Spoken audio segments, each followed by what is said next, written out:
tu amo.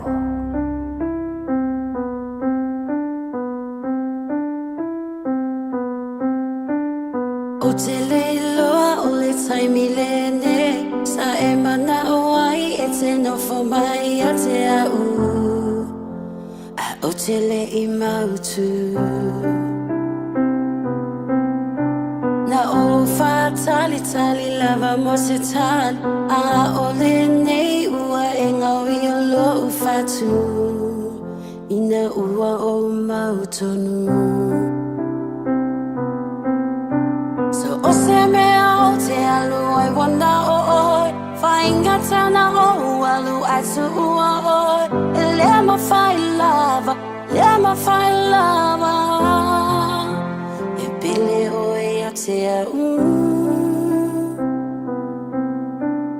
Pele ea o e mutai O lo unei o lama lo unei tau ma whai O te le wha vai vai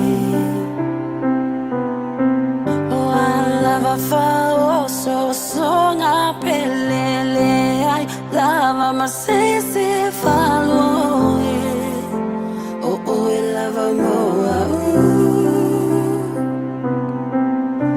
So o se mea o te alu e wana o oi O oi a lo wha so lo wha a moe moe E lea ma whai lava Lea ma whai lava E pele oi a te au E pele oi a te au E pele oi a te au E pele oi a te au Oi moa Wa moa Oi moa Wa moa Oi moa Wa moa Oi moa Wa moa Oi moa Wa moa Oi moa Wa moa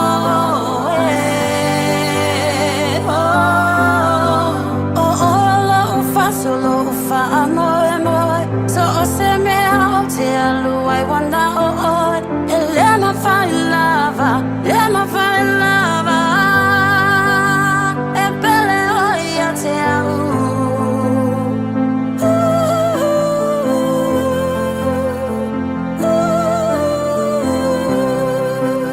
E pele oi a te au E pele oi a te au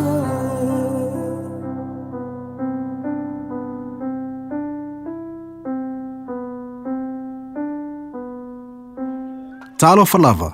I'm Sione. My wife and I have 3 sons and a beautiful granddaughter who turns 4 in a few months. When one of our ainga is sick, we phone Healthline. The nurses there provide free health advice, treatment and information, 24 hours a day, and you don't need to have a doctor to call them. When you or your family need trusted health advice any time of the day or night, just call Healthline. 0800 611 116. Ele ai se totongi o au nanga ale mapumaya mo ainga e mo omia le fisosoani. I au nanga ale soifua maloloina mafale e nonofo ai. E mafai o na whaafsotai e le mapumaya ia au nanga. E fisosoani foi le mapumaya pe a mo omia se whaamama avenga. I tau mafa mo taimi whaingata. Mawhaalave lave whaafua sei pe a mo omia. Whaafisotai loa le mapumaya i le telefoni o valuselau. Lua tasi, lua lua. Mai le afa le valu le tae au i le 5 i le afiafi. Masalo ua e ai I fale fo mai, po o ta vale ale fono ma e whape ane, ua nao au nanga tau soifua maloloina ma nifo mātau te whaia. E tele le whasosoani e maua ia mātau. Whasosoani mo le ola manuia o le mawhauwhau. Polo kalame e tau fia ai le tau mawhatapaa. Whasosoani mo tina ma pepe. Whasosoani mo whaia o siaki I le fale mai. Whasosoani mo sauwanga I a inga. Whasosoani mo whanau ua hiu ma le aonga. Mo nisi whamatalanga, tanga I ane I lupenga ta whailangi www.thefono.org. Pe vala au le o valu selau, fono for you. O valu selau, tolu ono whaavalu. Mātou te fia e whaelo atu ua te tala ina nei le Sandbell Buffet. Mō tau maftanga I le auli ma le fiafi. mai le aso lua e o i le astonai. Lantu mai le sfurtasi o le Julai lua, dina mai le afo le 5 o ina tapuni. O le afa malia lo fina ngalo le matangofia ma le lelei o le tau maftanga. O saunia mo oe. Susu mai le iva Atkinson Avenue i Otahuhu. Faso tai neso wavanoa. Lua le maiva fa o. Lua le maiva fa o. O lua fitu lua o ono iwa o lua tasi. O lua fitu lua o ono iwa o lua tasi. O le A1A Tree Care Limited, lātou te whaia au onanga nei. Teu, whamama, whangata, pe ave sea ni la au mapongati mai lo whanua. E ma whai fo na lātou te wina lau tonga la au matoi te tau. Wasilia mar se funu tau sanga o lana tau tua.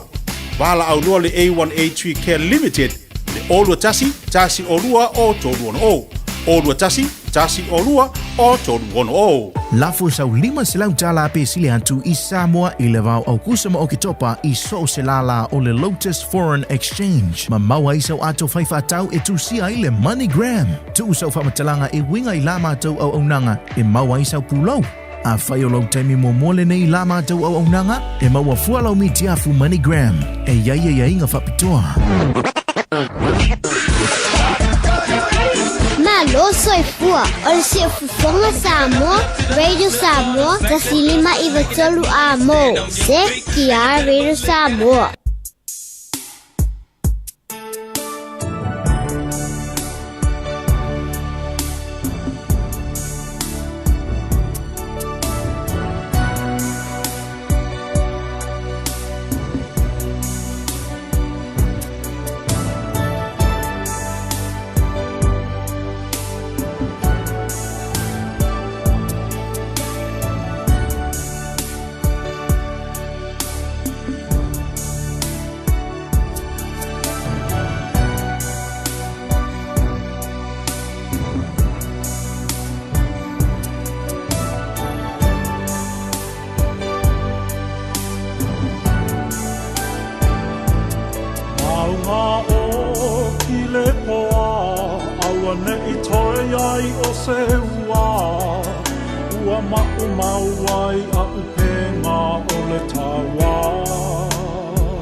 Love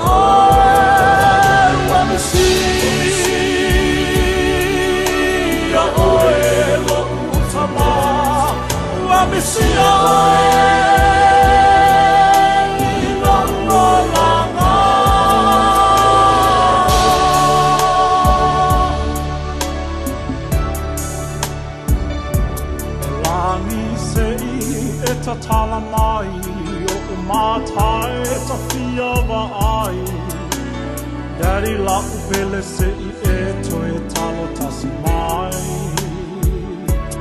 Tau ma whainga ia o tini atu I le mamalo Ua whai moe Ua tau sini o Apa maya lonely ma A matua u I ina Ta fia ta oto I long Fata fata So utoe whangalongo tasi E toe tala no mai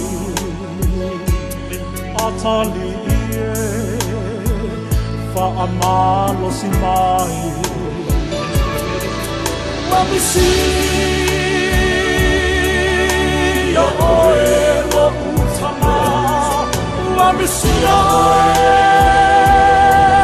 Let me see your lava oe Let me see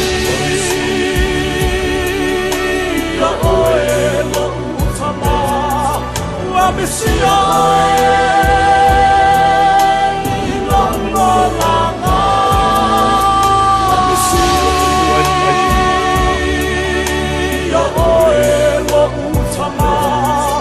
Let me see your let me see your lava let me see your lo utama let me see your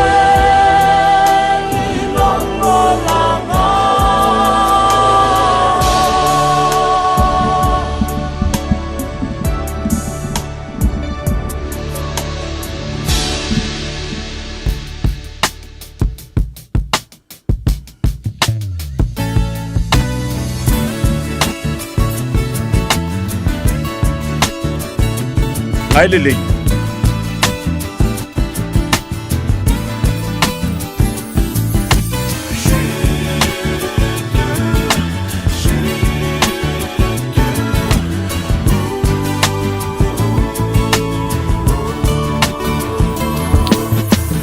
Nofa to atasi ile malu afiafi hangi mali mele matangi Fa'a solo lo uma fofau A o se funga la au Fa'a mali e ina Lo utu ina nau Mo nga ua le mauti noa A o ai e sana ingoa Tine ea se I fa'a li mai Wala lele o I le vai Pia toi te patasi atu ya oe Me e te tali mai I oe Sei fatali mai O la lele o I le vai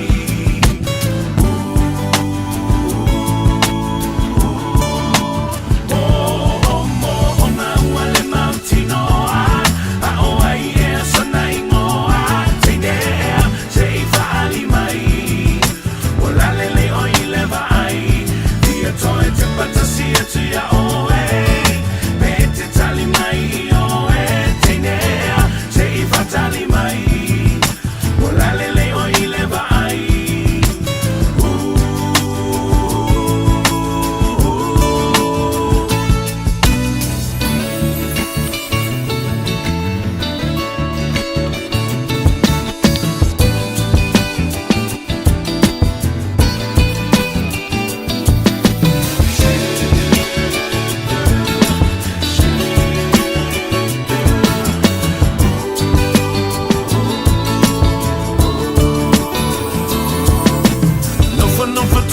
Tasi ile malu afiafi hangi mali mele matangi Fa'a solo lo uma fofau A o se funga la au Fa'a mali e ina Lo utu ina nau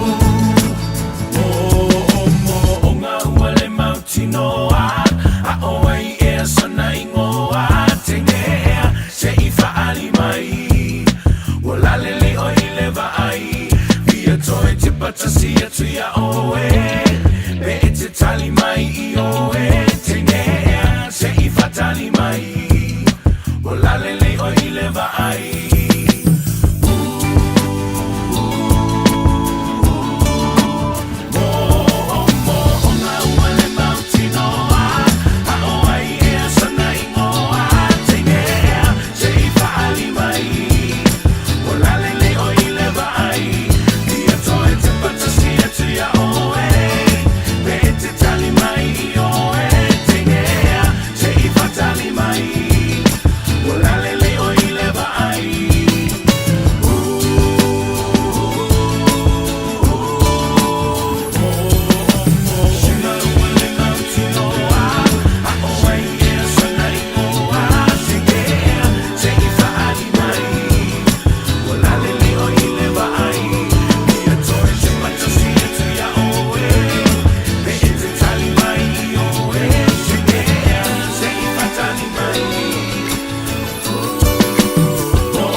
For me, island queen, let the nations know she the one for me. Baby, know that I give you my dedication, give you all of my time and the attention. Don't know ta inga name mo, oi funa alufa anga name mo.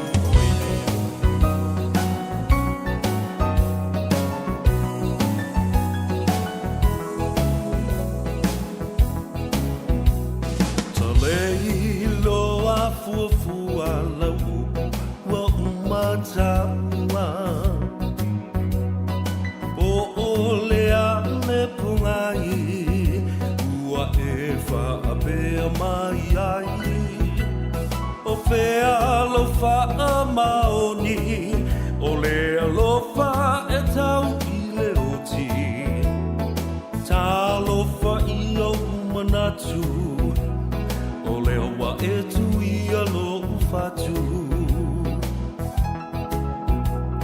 e manatu ale Ia o te whatalofa maufolofa ia te oe le nei tai au fau ua tātou waulia mai le lofa maleanga le lei o le tātou ma taisiri le langi o le whapoponga fo I le nei ese mai le tātou por kalame fo lea o le vai aso mai le aso ngafua se o mai le aso ananafi o le ngā ngaifo whaiva o Samoa Ale wa tātou wheloa, i e palu na tātou awa ia fo ili dei tai au.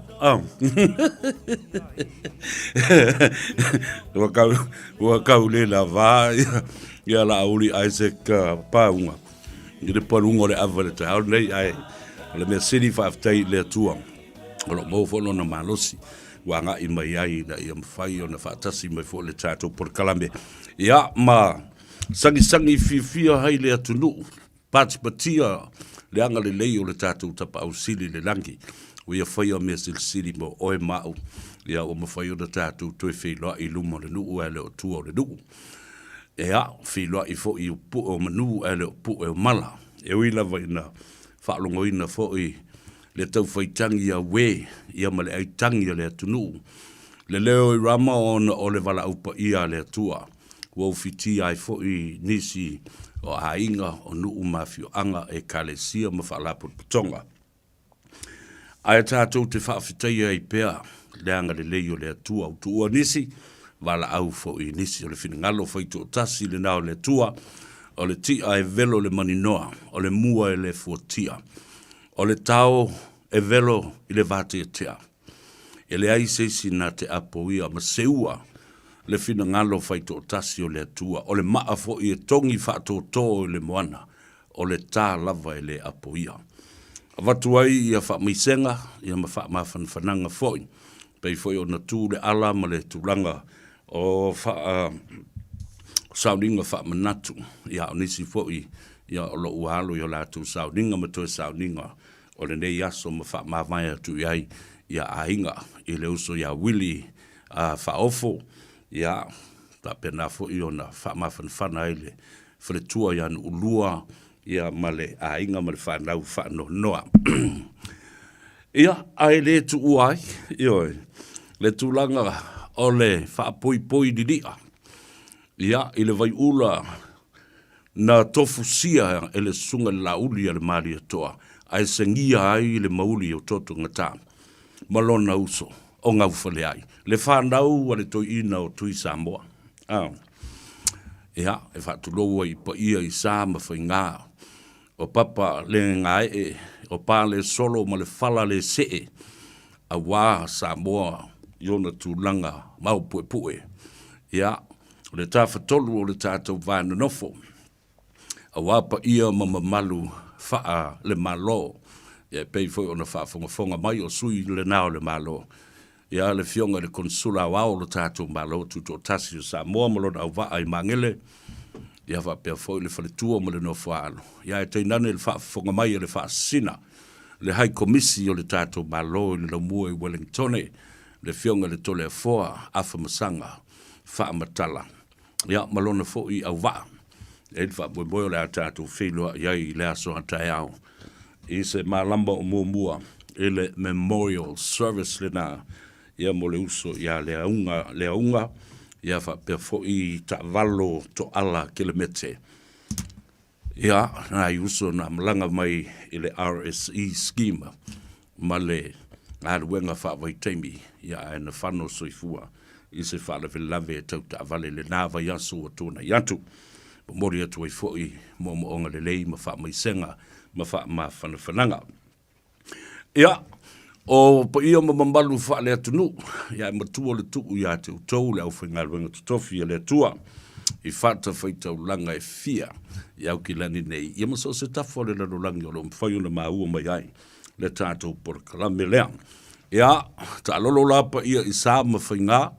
Nu atu whaatingi o tau sala. Ia au ma le whatu ainga tausi e tu mua ma pule ma le usonga. Ia, ai maise fwoi. I tu ala e fia. I le ala taua. Le ainga le tai ma le wa o fontin ma tama le mnua tele ma to le whale ula. Sua ma vai whanua fo ma i tu langi. Sa ole ma sale o mua ma le la au na motas. Le nofua ma upu ia te o e tuile manua. Ka ma lo i o tātou ainga. Tele lava o tau e. Ko meni mai le ngate le nava yaso ma wha malo ma le tātou por kalame fau. O le nganga ifo o whaiva o Samoa. Ia ae tuli au pū pēo la wale asto na i e tafa o fio le rarorangi.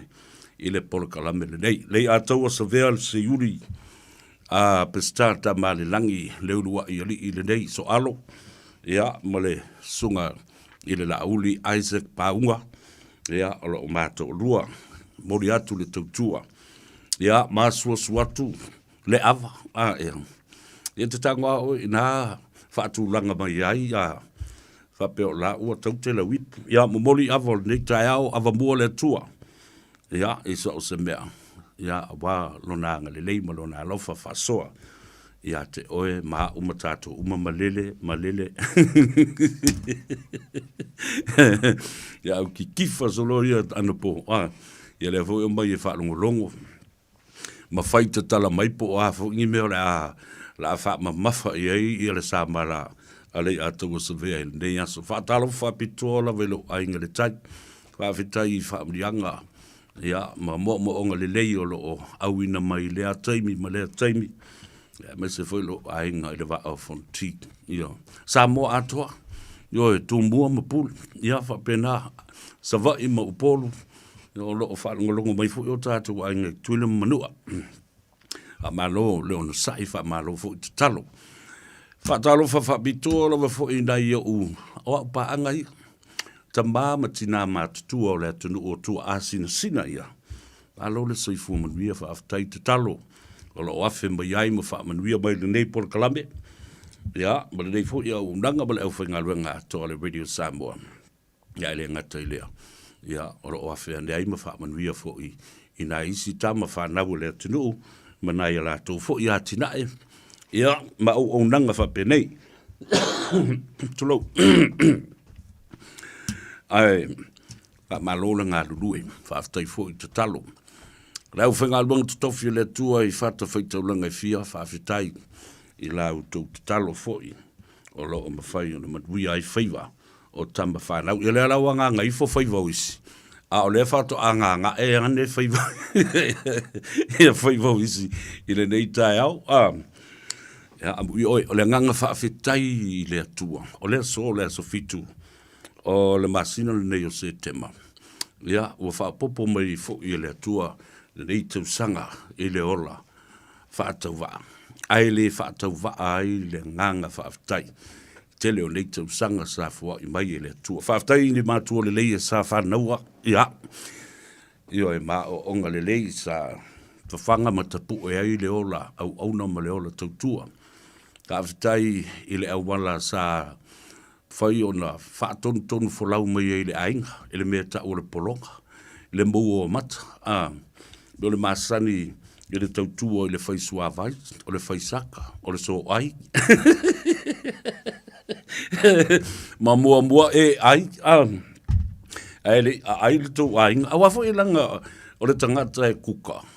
Mga sese ina tau mafa. E ta tau wa o na mua ave esela le whasitalo o le whaalifu. Ma se o ngā mamoe. Po o se vai, po se alanga o le mua. E ka alo e le kuka. Ale o le nā, o lai kungu pa use mo, sakai ma whamo. E ala ngā kele mea ngā. Ngā wafo e le leile whaatoanga. E le leile la fumoa, e le leile la fupua. Le povi. Le mea le nā sa o lai le tonga vau. Ma o oi nā i le a onga i le tonga vau. Ia ma whapena masani i le vau. Ma mi o wha ai vau.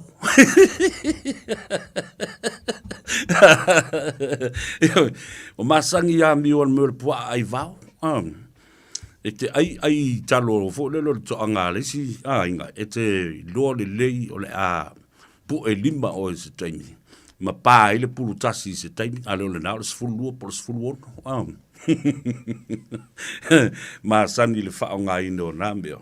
Awa e leo ai, ia lo si manga, ma au whaatoanga mātinai.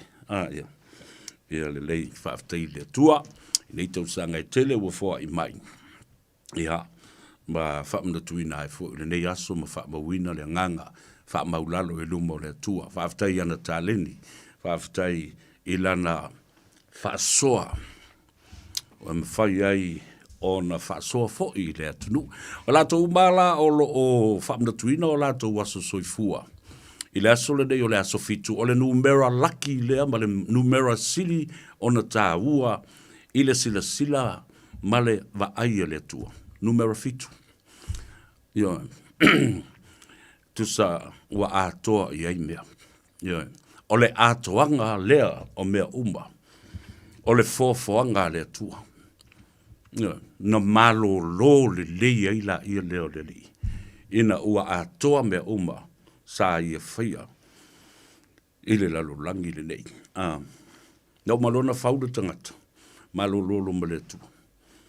Tu lo i ai. Elen kaupisa i fola ia kua i solo po oinga nga mafu oinga ai le ap whai mai ia kamu.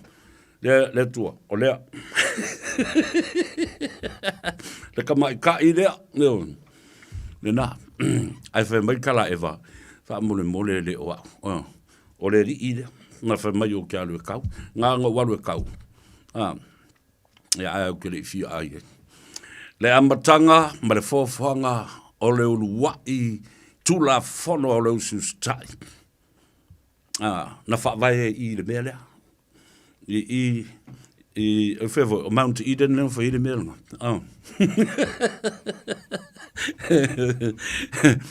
Le tula whono e au tū i ai tula whono uma, a le atua. O le usus tai. E sili atu i le ngā o lea. I le ngā o le tamai pua. Ai. Ia le tau whātu le nau, wa sila fia. Ia upo le tusi. Ia, whamadui atu la ia leo le tua ia te uto uma tusa o tātou waso soifua i le so. Le aso fitu o le masina le neo se tema. Hatalo whātu le ngā upu tō muli ia pola ufionga fo i tongia. Ia pola ufionga i le tō o li. To filau lea ngā upu tō muli. Malo le soifua manuia whaftai. Whaftai ia lo whaanga ma whaamrianga. Whatalofa ia Selina Siosi. Ia o Elisabetta Ioane. Ngā uto uma Rosalia. Vai. O le tātou o lau mea lofala ia te au le aso le rei. Le aso whanau. Ia matua press the like button. And share it with all our friends and families. Talofa. Ilo tō whine Emma Jane Lawson. Ia, whapea fo ilon tina ia vai tupu. Whatalo whātu malo le soifo manria. E se teimi o na o taina atu leo le pese le nā. Le nofo tō tasi. Na tū sia le tina ia vai tupu. Ia, sa o so soni la le talaino le lipine. A le tina ia nafo wa ina. To whai ono. I nai tau sanga watona i atu. Whamai e lola tina lea ia na fo ina king. Vai e sa vea, sausi o tama. Tele tangata la tau te usu ina. Ma to e pese ina. Wha leo le pese le nā nofto tasi. Ai te loa o se o tama. Sau tango e to e usu wha le pese le nā. Nau mo leo na pu e le pese le nā. Leo le tele o tau sanga. Ele i to e papai i ai lima. O seisi tangama pese po seisi teine pese. E to e wha leanga le pese le nā. O lo no inga. Ua wha mali e ina langona o tangata. Ai ana o seisi tangata vole le lotu leanga. Alua lua ke usaf mai. Kua sau koi penga wha le pese nā muto e alu wha leanga. Ia tu lau. Ia. Ta mam tina matua. Malo. Tai le tuolo mo lo to soifua tatu to whelua i fo ilumo le no i le nei tai au ya ma vi i ai lo na lo fam lo na le nisi fo o to lo fam de twino to was soifua fam ni atu le atu was severe i ate oi i atu lu i le soifua ngalue ma le soifua o no ma le tautua ya ma futa i fo i mainga ma fana ma fa au le tautua i le ekalesia mana tu ai nai o matua i aso wha penei, tina pele o lo wharongo mai i Samoa. So alo leudua i ali i wha pale mata o le lofa. Whaaftei tina, lo wanga le lei, malau tau singa, talo whai si o tātou tamā wa whai langi, lana wholonga. Ai lei ave sea ai, le mawhau e whaafetai alau tamā. Opu ia le tala le tamba o ni whae na whai lona ta maa whauta. O o ni whae na whanau ni mātua le lei. O lea, sa o a o ina ai te isi poto uma sai lo te ma. Wa le toi ina. O le toi ina o taleni. O le toi ina o le whaamrianga. O le toi ina o upu. O le toi ina o le vāna nofo. O le toi ina o le whinaunga. O le toi ina o le malama i le tula fono. O le toi ina o le fue male to male la unga Samoa. Talo fai, lai whalongolongo mai ma tilo mai, whaftaita mā. E le mawhaina ngalo oi. Wa, tasi le mea tā ua tele. Whina, o mai le wala aupa i ale atua i le tamā le ainga. E o mai lava i le taimi nei. Sa au te whaia lava le tala lea. Ele i o i le taimi e matua i ato atoa ai na tau fono lo fatu. Ile alofa, mana misia o le tau ina nei. Ele winga na le upua, you never fully recovered mentally and spiritually about losing and missing somebody that you were so close to and loved so much. Awal matu tama. Ele pe se matu tama. O se woma mai. Matu te whaaloalo tele i lea tō ina. Pea no whai atole maali e tāpua i mai o le vea e matu te nofo i nei ma ngā iatu. So se teimi e tau nuu ai, e pea o lai wheido ai i a matai o le nuu. E matua sau le leili la haunga le tō ina. E whapena voila, ona tali atu. A tau nuu, ia e tai le sua. E tai le sua le tō ina. Ia e whaateu tupe, e voile e whaateu tusi mea. O anga matu, mawhinga ia, i te tonu o le li o lava lea o le mātou ta milusanga, i te tonu o le ainga. Sa whanau mai ei ni mea le leit, ni whaatei ta inga le leit. E le ta ia i whale leisi o uso, ma leisi o tua whine, o uma fo ina whaapale sua, whape na fo i le tō ina ma le o le matua. O le whiosio sia inga le nao le ainga, e māfua mai te tonu i. Ona tala ai le i tua, to the extended family, and to the village, to the church, to the people, to the country, organizations, whalaputonga me me tau te iai. O e whaile tau tua i le tunu. Le nā, nai tala mali le nā, e whawhitai i le tua, i lana mea lofo le ola. Awa, po o le ma le telu, me tupe, li inga, o uma me uma. E le ai se poto, le ai se polofesa, le ai se scientisi, nā te mawhaia o na whaia le whaiva o le tua. Nā te whaamoe i a te oe i le pō. Ma whaia i lau miti mali. Ai nā te whawhangu ma whaala i a te oe. Ma e mana vanava ai i le tai au. E sa opesi. E sa o. Vai ari lau. E tao. Le nā. O tau lungo le ala tele, na ona o fautu atu.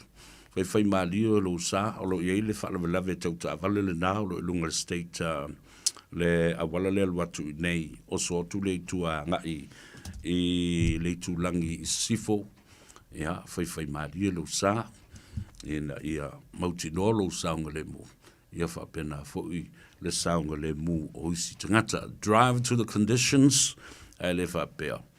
O le matangi mati munga. A lela lele al selau kilomita. Hai, tō fua le lilo mafu whau ngā le lilo whai ai. Bueno. E al watu whau tuanga. Ai tātou te talie i ai mamana tu natu i ai. E lea o se awala alau toi ina. Po le awala al tau ainga. O le awala mō tangata uma. Tangata lau tele, it's for the public. E o lava i mea ola. Ia, e whaatanga fo i lungo le awala. Ia.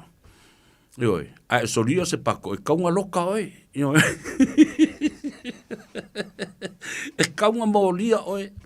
ala vea fo le pusi po le mai le po le po ai lunga la wala e ka kaunga moria oi ai sia na no le meola no o le ala lau fika e pang fa pe o le fel wa il po il ka vale aso ki oi ia me o ya o lo mga o kapir po ia le na la tatu wo ile malolonga a o tausa ili se avalo tatu tala no ai le ta ila le mai ina le Henderson cars ia le la tu fo I o nanga o le o to e valu minute ona ta le o le tasi na lo va Samoa wa ule ne yo kas putialu a wal suia ngila wa le kio a eva mai ile se fudu lima iva kolu a mo Radio Samoa Vivela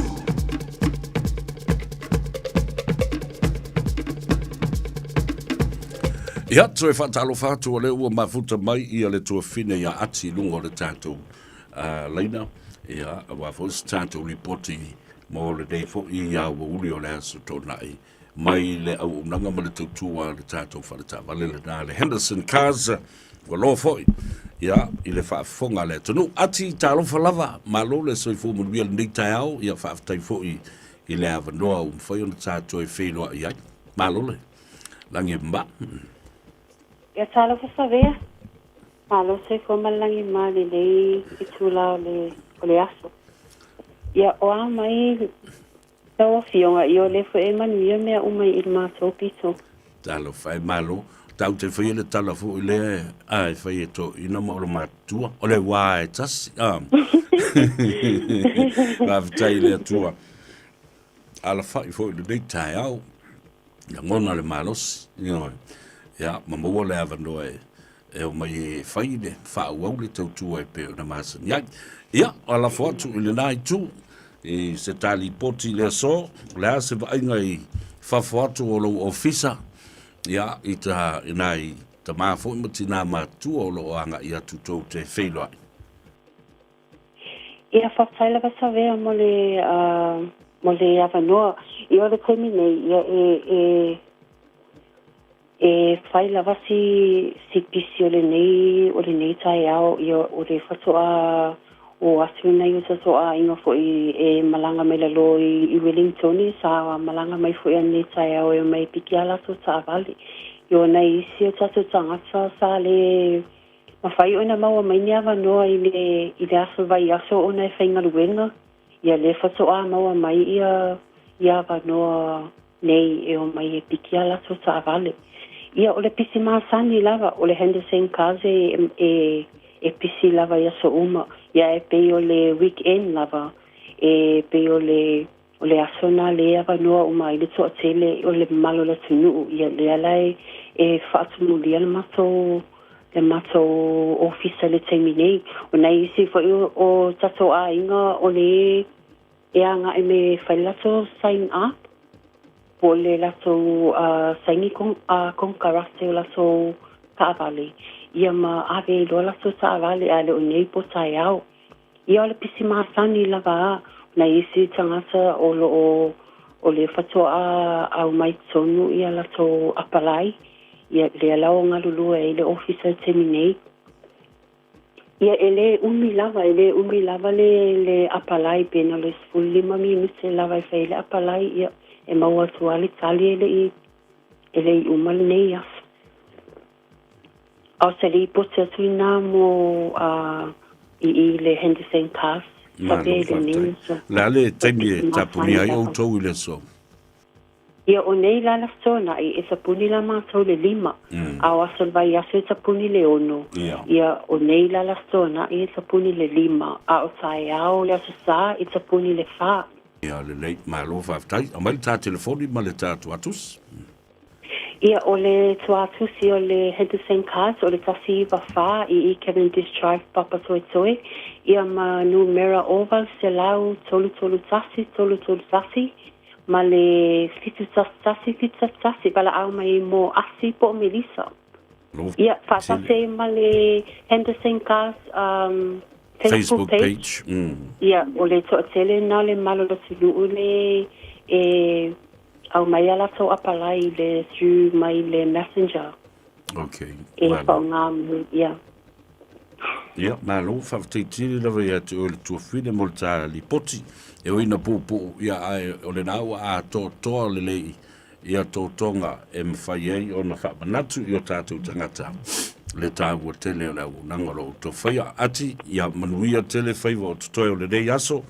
Ia pe a ngā ngaifo fo i o whaiva. Manuia tele le sāpati le aso tai au. Ia whaktai lawa savea mo le wanoa. Manuia tele sāpati le aso tai au. Manuia fo i ia tawalumanga o ngaluenga le nei aso. Alofa atu. Ia alofa atu fo i whāsoifua ia. Ia le nā, o le tamaitai ia ati, ia o ngalue matautua mai le tātou, whale tā vale le Henderson Cars, e te maua e le tuatusi, se lau ivas fuma le whā. Cavendish Drive, i papatotoi, e po i fo i manukau. Le o le nā, whala au i le lātou telefoni, le se tongi o walu se lau, tolu tasi. O le whaaringa tāua le nei mo le tātou ainga whaatuatua i le tua Samoa ua tasi po le Fast Supporters Group i au ki lani nei ono o le aso a tai au. O le a whaongai nei i le mauta o Samoa i sauninga whaamanatu o i la ua na maari liu ma whano i a soifua i le whaanawalewe ta vale fo le na mai ina i tamba o le au ngā lue whawaiteimi. Ai o le sola, o lea ua au mai e le tātou whontanga. E whaia le so, io lasto na, ile nei le uli nei pe atari tu lai tolu, ia, tātou poto moli futia fuetasi, ia, o le a tātou whiloa iai, i le maota o Samoa i le tātono le tolu, a whawhonga mai, ia, longo ane i le tātou ainga ina ia manatua, e le o tae au le sa, a o le so, aso to na ile nei le aso fitu le nei o September. Ia, o le tātou whono o le tāu le tolu i le au le nei. O la autoe whamanatu o tofo i seisi taimi ina ia lausi le fia pea. Ma au ai e te se solo i lea taimi ma le no fuanga e anga iai. Ma ota Samoa, tāu le tolu i le au le nei, tātou whelua iai le tātou ainga whatutua i le tua Samoa utasi. Ia, ma vai i la i le, ma vai o tātou tickets. Le tātou ainga le tai, o le a tātia i le tātou lau le tasi. E le tātou lau le tasi. A inisi o whaafonga mai o le tātou ainga le tai. Ia, lo e le tātou lau alu lesi tātou lau. O lesi tātou lau muli lea. Ia, ono o le tātou a halofa fo i le tātou whaipule a mulpola. O le whaipule o le ainga le tai, ai le na o le whaipule o le ainga le tai, o le tai whono o le komiti wha palemene, ai o ia foi, o le sui fofonga fitalai. O tau se sila ia i le tele o le tofinga le tau ave tamo le ainga le tai. O le whale manono, o le sui fofonga fitalai o le mauta, ai o ia o le whaipule, whapena foi o se minsta lango, ai o ia foi o le tai whono, o tu la fono tu mau ale komiti fa pale mene o Samoa. Ia, a inisi o tātou ainga le tai, wala au mele telefoni le ia tau sa vea, o lua tasi, lua iwa wha, fitu iwa, lua fitu. O lua tasi, lua iwa wha, fitu iwa, lua fitu. Tau no umele tātou whaipule, i le whainga malanga le nā. Ona o le wha, manatuina o le wha tau sanga talu, ona wha vai, ia si a kaku wāmio. Sa o le tala lauli. O te le tāpena ina, se mea whaia ina. O upuna, o lae ta tangi ai ta lingo tuile epa, ma le lae tu violate APP. O te le tāpena ina, se mea whaia ina. Le la au te whatuai. Lo ainga le tai. Io, tātou mita ma whawheteia. Ia o mai le tātou whaipule. Ai, o lo o tātou tutu e lango watu i lana lau. O lona sao fo i lea, tātou la. Ia, o le tātou sao i matau le nā. Ya, leo lo yele tātou. Tātou tickets na. Se lau lima sfuta lai le ticket. All you can eat and all you can drink and all you can take home. E wa ko ke masangi le mea whangi wele nga. O le ai mafui. Ko ai skai o ngi wet. Ai mafui. Ai mafui. E so se mea e ia le watu ia le whafonga mai. O tua mahanga na masani ani we wai fu yoka ko ai ngi we. Ia. Ai mafofo wiskanka ai mafui. O le whasisilanga tā ua le nei, o le umusanga, o le e whakasai man rewa. Ia, o le o tū le alama le mila lea. Tulauna ia o e Samoa, o le au mamala, whaasongo ao ma le atu whalasa. O oe o le ulu lolongo, wa uma ona papanga ma papoto, wa uma foi ona menga whatua, ia ma fatu whanua. Mai lava i saua se ia pa ia, le tai ula o le motu a pule. Whatulo tu foi, i au ma malu whaale malo, mau pa ia whaale tala le lei tu launa lava. Ai whatalo whatu i le suafa mawalunga o Yesu Kiriso le ao le kalesia. I lau mai moanga, ia ma lau whaafonga anga ma malu, ai maise lau whainga luenga tofi a le atua. Ma lo le folau, ma lo le folau manuia, ma lo foi le pale manuia. E sufi manuia loi mata, ma le afu malingi. Fa i fo i o lape nei, ma alo ai le i ofe, a o le vevela, ma le tau asu o ngā luenga whai. Tala ia ana sa ese, malora fale na to ese. Whai mai na seu le tai, le fuai tau, ia e whaatau mamate, ma le soata. O upu ia, matala na tu ai le langa, a o sufi se malosi, pe ola fo i pe oti. Ai ui lea, saula ia, o lea, ua sisi lo upola, le masina lea ua whalao, ua leva ona pō loloa. Ua uma mai a le mātu ngā ruenga, o le hall ma le toi whaafowina, o le malu tā puai. Wala awa tuai ma le nganga whaaloalo. Le awa tele ma le whaaloalo e tā wai, awhio mai, su mai, tala mai ao se i tātou moli mawina whaatasi, lea wha moe.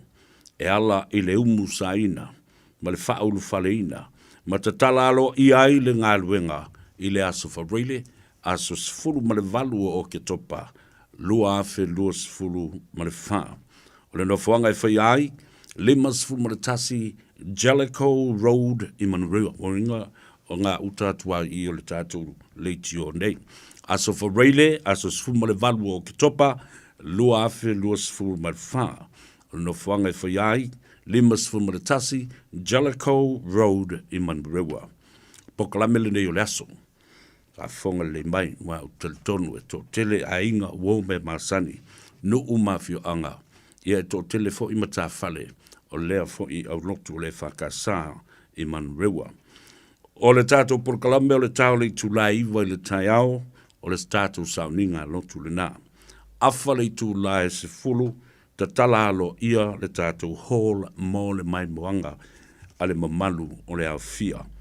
Tā le tūlai se fulu ma le tasi, lafo ipu o ainga e whaasino i matawhale uma o le tātou e kalesia ma le tātou o lotu. O le tātou no le tūlai lua, o le ātali le sua ma tātou walo i le tau mawhitanga. O le afa o le wha i le fiafi. Ia, o le a whaalawi loa i loa. Lau ma au, lau alofa tūlai ma le a au ma fola. O le tau le tūlai lima, e wha moe. Ia, mo tātou tū aisi ui, ia, ma whaatino e foi whaalualonga masani, tātou lulu lima la ia lea ma whaato wha. a fai o lo e fia malama atili, ai le telefoni le nei e whaafsotai iai, le fai lau tusi, ia la vea ngau time. Tātou fai lau tusi po le ao tusi mo le fonga o le kalesia, o lua tasi, o valulua, valu tasi, 5-5 toi whaafonga. E le telefoni le nā le whailau tusi e mwhai o nau tau wala au iai, malama atili nisi i whesili o le o lua tasi, o valulua, valu tasi, 5-5. Ia ne nā. O te whatalofa atu e fo, isi a uo whaiwhi au, o la uo whaiwhi au, sa mawasenga ma onga whatasi, i Henderson High School. Whatasi ai ma le sunga la uli Michael Jones, ia whapena fo i a Derek Jones, o le uso i a Satellite, Ephraima Vili, avel ko kelo le mako awa onga. O le to wha i a tuilangi namula ulu, a tuilangi seipele e Sarah. Satellite amituana. Ioi. Sio matou tina matua. O le tina ia Maina Jones. Fai ilangi fo i fōlaunga. O le tua ale na o le lii. La kapi tau ua. I le sunga a savai la uli Sir Michael Jones. Timo Tangaloa. Eddie Tangaloa. E wale tōtili. Tōtili sia matou wa bio le nawai tau. Ai mai tau wina lava. E ave lava uile ofisa i aso uma. Ioi. Ave lava ta ita ile ofisa i aso uma. Ma ave o iluma o Mrs. Jones ya Maina. Ole meole. Ole a fo i ole. Ole malo fa tai pua.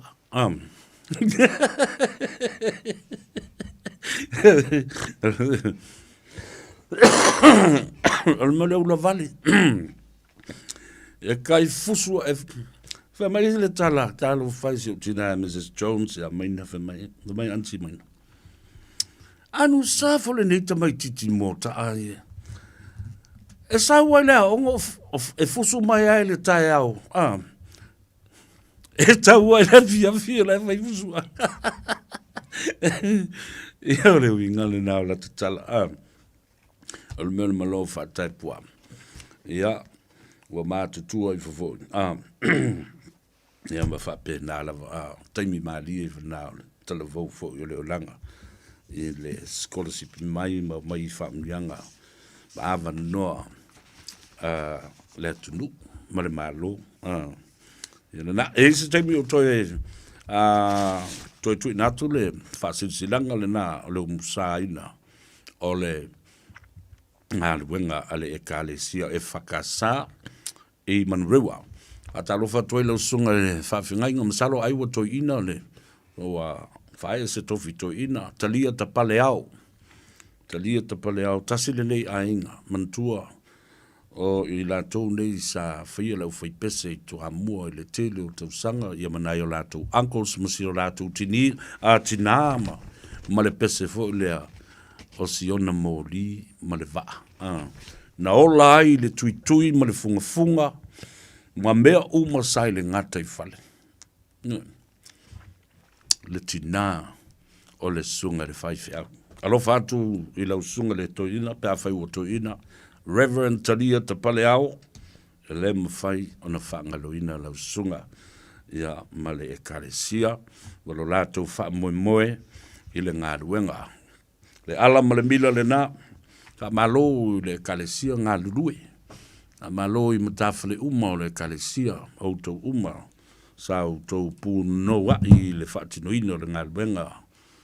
Tongi le maa, lafu le aso, velo le aso. Ia le nā. O le a tātou wō i le tātou malolonga le titi lea, fo i mai sa ili le avanoa, tātou talanoa antuai, i leisi a tātou whale ta vale lea talenga a tongisia Pia Wilson i amale au unanga ale Omega Cars. Radio Samoa. Taslima iwa tongi. Talofa lava, I'm Sione. My wife and I have 3 sons and a beautiful granddaughter who turns 4 in a few months. When one of our ainga is sick, we phone Healthline. The nurses there provide free health advice, treatment and information, 24 hours a day, and you don't need to have a doctor to call them. When you or your family need trusted health advice any time of the day or night, just call Healthline. 0800 611 116. O le A1A3 Care Limited, lātou te whaia au onanga nei. Teu, whamama, whangata, pe ave sea ni la au mapongati mai lo whanua. E ma whai fo na lātou te wina lau tonga la au matoi te tau. Wasilia ma se fulu tau sanga o lana tau tua. Wala au lua le A1A3 Care Limited, le olua tasi olua o tolu ono o. Olua tasi olua o tolu ono o. O sa ili se fala inga e whai eise tau mawhitanga o le auli. Pe tali e fo ini au malo. Susuma i le Sandbell Buffet. O le a whaamali e ina lo fina ngalo i tau mafa o saunia le limo oe. Tua tusi iwa Atkinson Avenue i o Tahuhu. Lunch mai le sfurtasi i le lua i le awauli. Telefoni lua lima iwa fa o. Lua lima iwa fa o. O lua fitu lua ono iwa o lua tasi. O lua fitu lua ono iwa o lua tasi. Matau te whaia ni fo aroi le aso lava e te fio mai ai i le Shine Dental. Ai e iai inga whaapitoa. Matau te salia le Afterpay, Zip, Q Cards, whaapea Wins Quotes i le Shine Dental. E whaia fua whaatalanoanga ma le ACC i le Shine Dental. Le aise tongi mo whanau i le bao le se furu lua i le se furu walu tusanga i le Shine Dental. Talanoa mai le tongi ino le whainga o nipo i whaunga ai le Zip, Smile Now, Pay Later. Le aise tului i le Shine Dental. A fio mai le 555 Great South Road, Manukau pe bala aule lua fitu ono fafa. Lua fitu ono fafa mo le Shine Dental. Beta Drive Doctors i le taulanga whaatau i maangele whaapea manrua. Mo le vaenga o so ngase pe amana o mia. E whaatino e fo i matupui pui o le whanau witi. O tupui pui le COVID is flu river mo i lātou is fuluan tausanga malunga atu. Whaapea matupui pui o le flu. Wala au telefoni, 255-25 mo so wanoe whaatino ai nei au nanga. O fisa whama i maangele i taftafane o le McDonald. A manrewa i taftafane o le whaletusi po le Public Library. Peter Drive Doctors Clinics. O e fufu e whaatau ese lo whale. E te manao sta ngate whaanongo ia oe, tau tua mo oe, ma malama i launga ngana. Wala au mai loa le malu mawhatau Bob le malu. I le olua lua, tolu ono o, 5 lua iwa fitu. Olua lua, tolu ono o, 5 lua iwa fitu. Ja, toi whaatalo whatu ma whawhenua i tufo i le tautua le nei le atau sa vea. Male tātou tāno awai lea stona i te mawai le sa. Au leo wa whatasi mailo uso, tongisia Pio Wilson o le pule o le tātou whaleta vale le Omega Cars i nai Cavendish Driver, whatalo whatu. Te lenga tongisia, ma lo le ngā lulue, ma lo fo i le tauata, i le nāwa yaso, leo wa tātou tau mai si ui, ya a o loma le sapati ya tai au. Ya, ma lo le wha malos. Ya, se fu mervia, malangi mata fi la sunga fo i pala wa fionga le atawa. Ya le nganga la ba fefia ma nganga le whaafitai. E whatalo fatuai i la sunga po la wa fionga le atawa lo tulai mai le foi. Ya wa fo fatu tuai ngole po kalami le tano ave mo wal me modi man me sao. Ya che mo foi lo fatalo foi lo wa ale atawa. Fa malo su nei tai au le yaso le atawa. Le nala o tu sai ta ua o ta iono aso le vai aso. Ya le faina. Yo. E a fo ye sele ai le me te lulu. Yo. Yo vo ale te me titira tu ai le a fo i le account. Yo. Ya, tale la mal fa so i tu la ale kele le mel. Mel oti ma wisi fa la vela. Yo. Ya, ai. E fai la le balsa manga le atawa yo ya tangata la mala tawi e finau molona ya ainga e mosoni e lumna imanbia di la martita ya mo la banwa yung ngale la banwa na mayeleli yo ya le fo ya la da mo tiunga le atawa ya pe tulanga la to e profile telefon la me tulanga ya ka to me o maina ma undia la to ya la ba faso ya e fo mo menga bia e ma fai ving fa pasi kai mia le ato ya le na O fe mai kala vole mai a sawilalo mali o soilunga. A sawilunga o soilalo puno ilalo. Alo tasi desi taimi e fa pasi. Me tulanga le wata pa swale ni tula le por kalame. Na dilo. Na te le to tele la ba ya nai ai nga fo ia di ma bai bai. Ia ma ole le temu mai fala belabe. Ia ki nga ngai lo ele ma fai na fai. Ia a ki por ole ba ai nga ia ai me se fo ele tausi ai nga. Ia fai ni sala. Ba a ilia la ia na fo ina fai nga tali so i fuanga ma tom fai ngo se ai nga fo le ai ma bai bai. Ia ngole tato nga nuwa le atoa. E fai nga tali lo. Na dilo. Yo pala ni fai langa insurance life insurance. Aku mesti fala belabe. Ia life insurance fai longa mali. Moni la. Tato. Ale tau si aingal tangat. Eu le tenho mali. Ia ele foi se so animai. Ai a tamo se si ainga. Ia le na. Yo le insurance tangat de mai salta to nga nu tato tato si so manga le ato e tono tato tunu male tato nga nu ana le ato. E te ua tātou tupe i o tātou ainga. E whai e tātou investments i whalawe lave ma le mawhau. O le tātou ngā ruenga le nā. E whelangolango ma i teimi e tūla i mai whalawe wā. O oe nei, o i ta tai au, ale nā, o au nei, o e tai au, e whape nā le wing. Ai, e tal tomu lau tala le tongsia. O le ala wale whalawe lave tūla i mai. E o tu lava i le aso i whaid whara vilavi. Ua iai mea whai ai. Ua whaava noa mai e le atua. Ma whaasino mai i a mea whai ai. Nio, o le tā ua le nāna mea. Ia, sa de lei lava sa nganga le atua. Ia, ma ua masani e fo i le tatoa tinu peleina. E a fo e whai le whara vilavi e leise mea le tanga. E leise mea whaso ai. Ai muri ane. Ia, o le temi whaatino ai. Wai ai le mea le tanga, wai ai foi le. Le nā tonu wa. Nio. Sa o nune al saulo. Te lenga o tensia. Ma se le tatua tunu o le tatalo. E whaatas le ale li i psosoani mai awala e sa idia e o mamano o tatua tunu ni tulanga pea o mai tulanga i tonu ai. Nga ale atau. Moni au. Nio.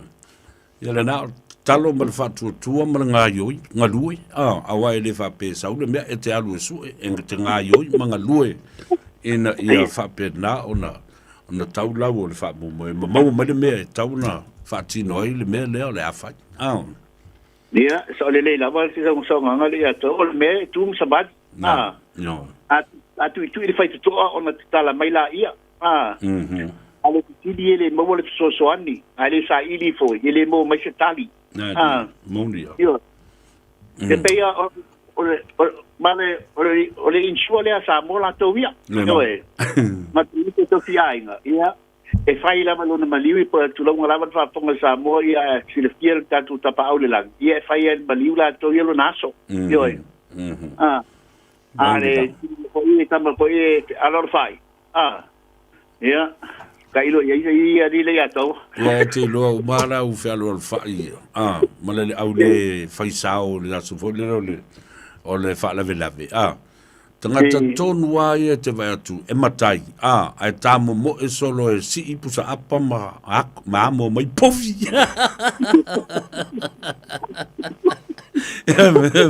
Wa foi ele ai se pene apa na tu i tonu. O le pule o tupe o sao ngā mea. So le nei lava. O le latu to finga la. Tu sa pe matai. Ai tuli loa e o e whaatau le avo le la o mai pusa apa. Na la o mai la ranga povi. E fai fe au. E kara koe ka sao fai fe mai.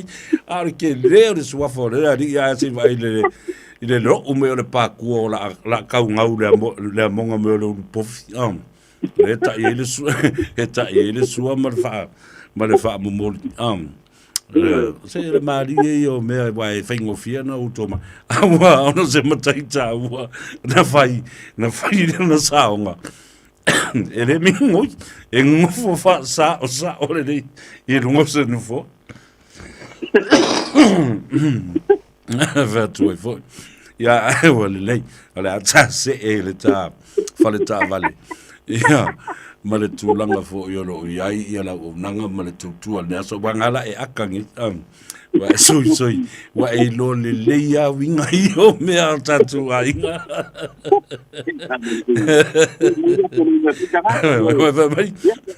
Ai le tanga ka foi le manatua o le Samoa o Samoa fo i e male motiva ai a fo i ai le male alofa. Monila. Mo tanga fo ila le la ua le mo le mafai se me tasi lava ai le mafai lava sa bari mai ti ai se me fai ya mai le ai na ke tali li mai na ke tu ese le ai awa le o tata fa tu nei a fai solo Elena a vola le e fai atu tonu o le ainga ai fa ali mai ma reporto o tangata le isa na sa ngo foi fe mai mola o le era vere kau kara mai ku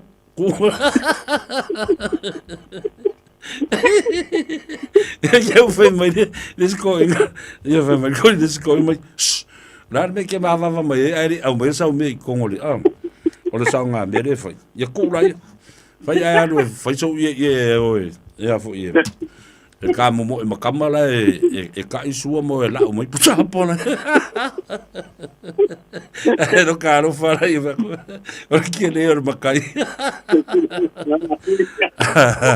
ai ka mo o so le kai ngo sua mo yo e fola mai konga ngai le lava ke ngiki ko alma le la ali la ya to ia Talo fai. Mai ndinga la mai tala la mai kala la ya tawa. Ia mai. Ia mai ta telefoni male. Mal tu atusi e fa lela fa la mi do atu ai lava ia le ta tali poti ne yas. Dale tu queres fa matala ngatu sia. Ai o fa la mai la mo mare na to mo lo mato no aba no le maua. Ia mo le ni yaso mo le tatu ka le ta fo ile. To tu fa ta ba ta to fa ta vale do mekas. E mo le telinga ngal fa tai kele lava. Le o fiona le toba ia malo o va ia e fantalo fa tula fa panga Samoa fa malo fa ma mia fa malo ta wa tai na pa wan me si fa manatu titomsia la sene ss e ta via le tato falita bale mai manatua o le o ia e ma fai foi na fa la ta lo sanga e le iso la sene yo e me au nga ai o le au le ai ni la sene e ta tau na mamalo swafa yo e aba pe ni ko le to fa le tona la I wouldn't know why. Really, my su, my tal, my how. E te lia tong sief so sani te tioe. Nisi tu langa a toia e tele ta abare pailau fifiringa mantua le e tato tolu tau sanga e matu te bahiulu. Sa? Ie. Le vetu le home fitness me le service, ia. Le fo i tato wi feo fi. E fa ngā mai e maua i se se leni a wale weekend na tau ia. Ia, ta abare se ese, ia. Champini tato falentao le asu mai. Tala mai al samo. Mai se tatala. I le lu salau Kevin Eastline mankau. Lu salau Kevin Eastline mankau. Pal amal tala 9 pa pe yesile 9 ole oiva lua fitu lima balu ta sidua oiva lua fitu lima balu ta sidua la o telefoni ta ai ole olua tasi pa pituono lima fa tasi olua tasi pa pituono lima fa tasi man mi tele weekend samo man mi la fa so sanga Samoa ya lo fa tele lava le atawa fa mi le tu na wo pionga mo lava so finangalo ya awa lava to tuino tatu tunu il po kalame matongo fiere pakame tau ale tano aba ete mo ai le sao no terminei pato famba so fu e le uso sa ya tawa fa pena fo i tongsia real sapati ata ya o fa so fu ia mo terminei ya so fu mai man via ia man via le na tanloanga fo i male talienga ia male uso ya tongsia walanga sa o le e tau tilo me o yo fa le velave ia na e tilo la ia le i wingo mea o winga mami o ngā tangata.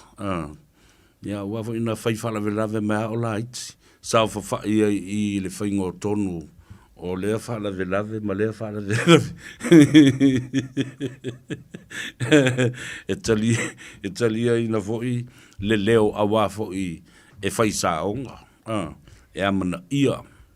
Ia lea fwoi le leo i tonu o mea whai e le ai. Ole au ai se ila e mali e tele. La tātou wō le tātou malolonga lea. Ia, fo i mai. Ia, o na wha wau leo le tātou wha soa i le so. Inisi o mata upu e tawa wha i ai. Ia le nava yaso o tōna i atu. Ia, pe a tātou toi te liu mai. Ma le wha lalo. Radio Samoa Tasilima Ivatolu Amo Radio Samoa Tasilima Ivatolu Amo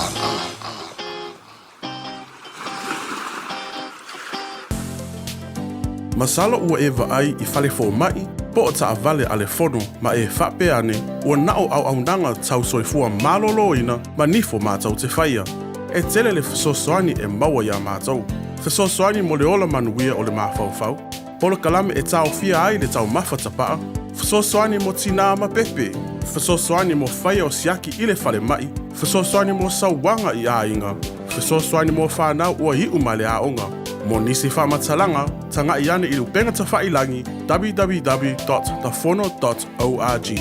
Pe vala au le o valu selau, fono for you. O valu selau, tolu ono whaavalu.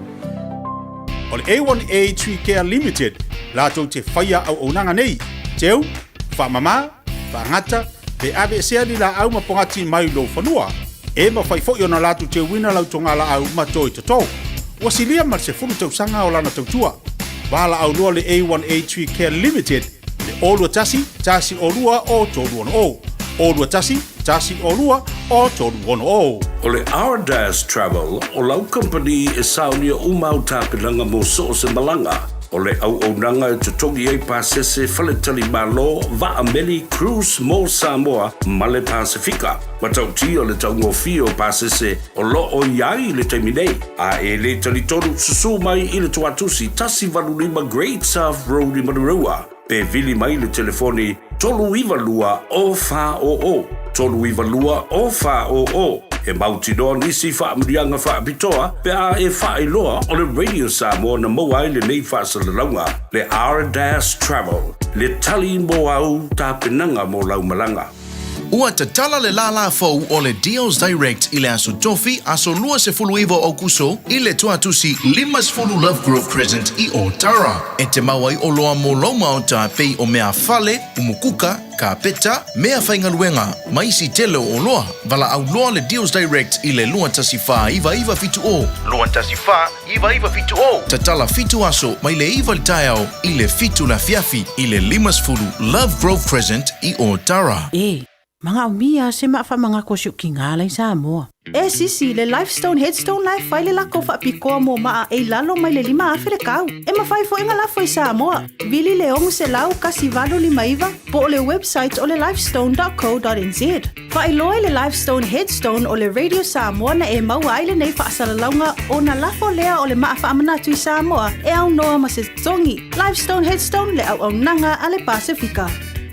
Ele ai se totongi o au nanga ale mapumaya mo ainga e mo omia le fisosoani. I au nanga ale soifua maloloina ma fale e nonofo ai. E mawhai o na whaafsotai e le mapumaya ia au nanga. E fisosoani foi le mapumaya pe a mo omia se whaamama avenga. I tau mafa mo taimi whaingata. Ma whaalave whaafua sei pe a mo omia. Whaafisotai loa le mapumaya i le telefoni o varuselau. Lua tasi. Mai le afa le valu le tai au i le lima i le afiafi.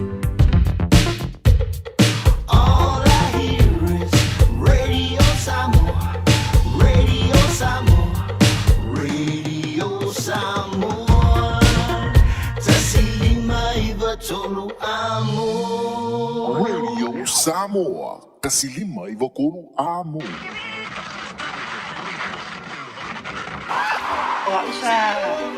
Sa fisia e lo tolu e musika. Kalene wa watu ya pen ile pakai ya fia ala fia fia. Tasan be ya manuia ya kalfaina.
ia si o tau langa manaya le fipula fi mai le sami o ta umau fitu le langi wasulungi ia umasia utani a o masa bali bali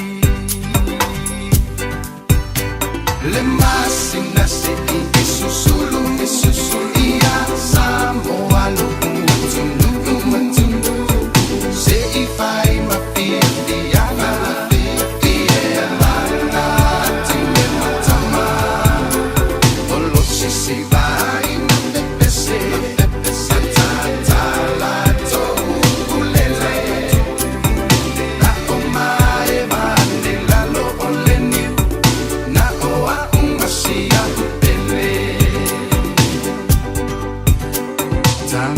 tangi mai lewati olo mai mata tele ai o mai va masia tele ta to ai o pese matilo tino atu sisi po olo mai ai le casino mauna moli pa ata milo se peram sai ai pupito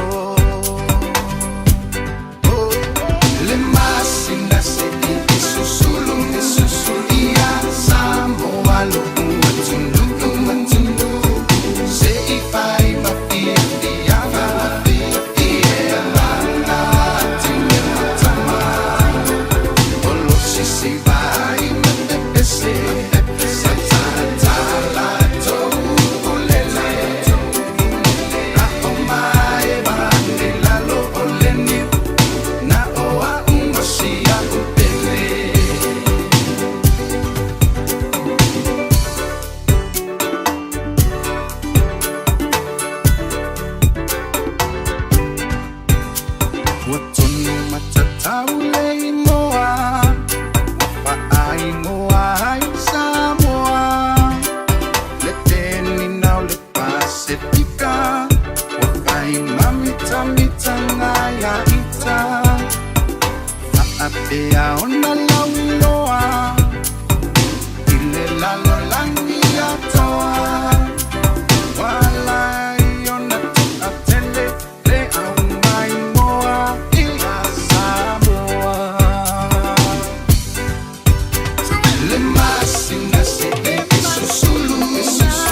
Ya toi fatalo fatu le tato por kalambe ia te oe. O le tano ava mali ato sefia. Ya vai. Tasila le nga luenga fo le wo fa popo mai la stonai. O le tapu e ina o tato fa salonga fa business. Ina ia mafai una fa lawi lo fo ia tina e. Businessi atama fa nau o Samoa. Pela alfa sisi langa lea mo so semana onga lava. Me tau palama, paipa. Ya. O le pamukesi. Wala au le tātou company na le Seal Plumbing and Gas. Ia tuala tau wha pipi. Ia mawha le leia paipa o le fale. Fale le tāua. O boilers. O ngā mukesi. Paipa pe a liki so se teimi. Ta lia fo i win quotes pe a whai e a ngai. E a maile quote na maile work and income support. E tau re wala au le sunga ia whimahono o mai u pulusi. Ia pole li for Steve i le company le na. Seal and Plumbing and Gas. Seal Plumbing and Gas. I le olu o tasi fitu iwa tasi lua. Olu o tasi fitu iwa tasi lua. Le sila mea ta ua le mea le na. A whai na fasiri atu ia whimaono ia po Steve. Na whawhena i lora company. Ona e whaile iai. Sa mātou whaalongolongo i lunga le Radio Samoa. Ia o wha matala mai e lei atou sa vea. Ia e te lo lale mea lofa alwangal na ia te oi. Lātou te wha aititia le 10% leulua i tū lao lau ngā luenga. Awa, e tā ua leo atu o tama nei, tama Samoa nei. Ia o le tamari i fo i le fionga na ngā fitasi ia fui mono. Mai u. e malamalama i launga ngana, malamalama i le tu ai ngā tupe le nai ate, oi, ia. Wala au la telefoni le nā, o lua tasi, fitu iwa tasilua. O le whai e lo whawhia poko, me ke ua pāse peipa flaki a kore mea. Nga le moe la ia le kua ai nga le po. Awa ua vaia a toa le mea. Au tātou telefoni le nā. E so swani ha te oila company. O lua tasi, fitu iwa tasi lua. Ia mawasiri mo le. A fionga e fui maono mai u pulusi ia po le usofo ia Steve. Whasisilanga tā ua le nei, ainga, wo me masani, paolo mangafa, o le aso atai au le tau le itu lai tolu. I le awauli. Ina ua mai a ia sauninga fo i o le lotu, ia whapena fo i talinga sua, o le tona i le asa. Ia, o na wala ulia leo oe, so se Samoa. Ainga, wo me masani, ia, tātou whaavau ma whaanono whaatasi, ma whaalia lo tātou whaaloalo le sauninga, e manatu ai i la ua maliliu ma whano le soifua, i le whaalavelave, tau tā vale leana tūlai mai rama, ma maliliu wai i la ua le nei, lea unga, o tā valo to ala kilemete, ia ma le uso fo i Willy Fa'aufo. Ia, o nei la nae whale la wasi ai ia le uso ia Willy Fa'aufo. Ia, moli atu e fwoi wha mai senga a o le aso atai au. Ia, o le tātou whaalualo muli le nā. So tomorrow, the memorial service for those that passed from an accident that happened a week ago. But these are the two members of the Regional Seasonal Employment Scheme that came from Samoa. So the memorial service will be tomorrow at 3 p.m. at the Samoan Fale in Mangele. O le whaatautenga umalo o ilalo le whaamalu. A le fionga le konsula. Ia, ma lona au waa whapea foi le komisina o te whaataua inga. Ia, ai maise foi o le hai komisi. O le tātou malo Samoa. Ia, o le a wai mai ai i le aso atai au. Ia, e re tau fia oe. A fia mai ia, sau fai o moini sau te ufunga la au. Ia, fole alava.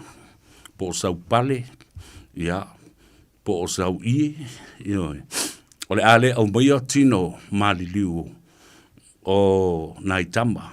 Na sunga ia leaunga. Ia whapena fo i ta valo to ala ke le mete. O le ale au mai o latino i le mauta. Ai o le a iai o la ata te tele lava. O le a whaatu ai. Ia e mai moa masila iai ia le atunuu. Ma mana tua ai. Whafonga fo i nisi o muri mau o company sa ngā lulu e nai nei tama. Whapena fo i nai o la ainga. Ia a se muri mau fo i. Ma se to wha mai le malo. Ia, tape fo i la tau sa aia. Ngā luenga whawai teimi. Ia, au te talo tuai. Ia, vave mai. Ne i le mo se me te no fuai. Ia, sa unga i kuku o kura i le i fafu. Ia, ai, o le whaaloalo le nā Samoa. Mo nai o tātou uso nei. Ia, ua whano soifua. Talo whai, ia. I le whaamulu mai nai o la teito lua, ma whanau, o mātua, o ainga, o le nuu, o le kalesia, ia, o wō mai masani. I le awai e la iti uma ma talavou ia le soifua o i la o nei. Ia, a vea i tātou, o tuai se whaamawhanawhananga ma se whaamaisenga i le ainga o wō mai masani. Ia, me se fo i le whaamuli mai o le nu. Ia fio anga i sili whapea fo i papa i pureia.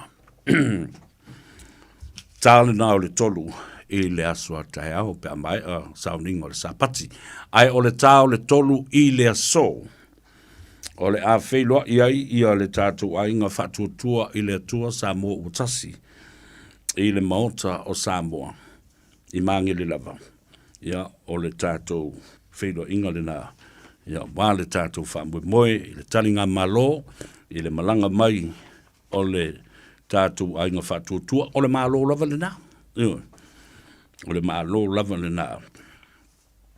I le masina o November. Masina la o November. Whamulmore la tō lewa, tua tātou tickets, tanga i lau ticket.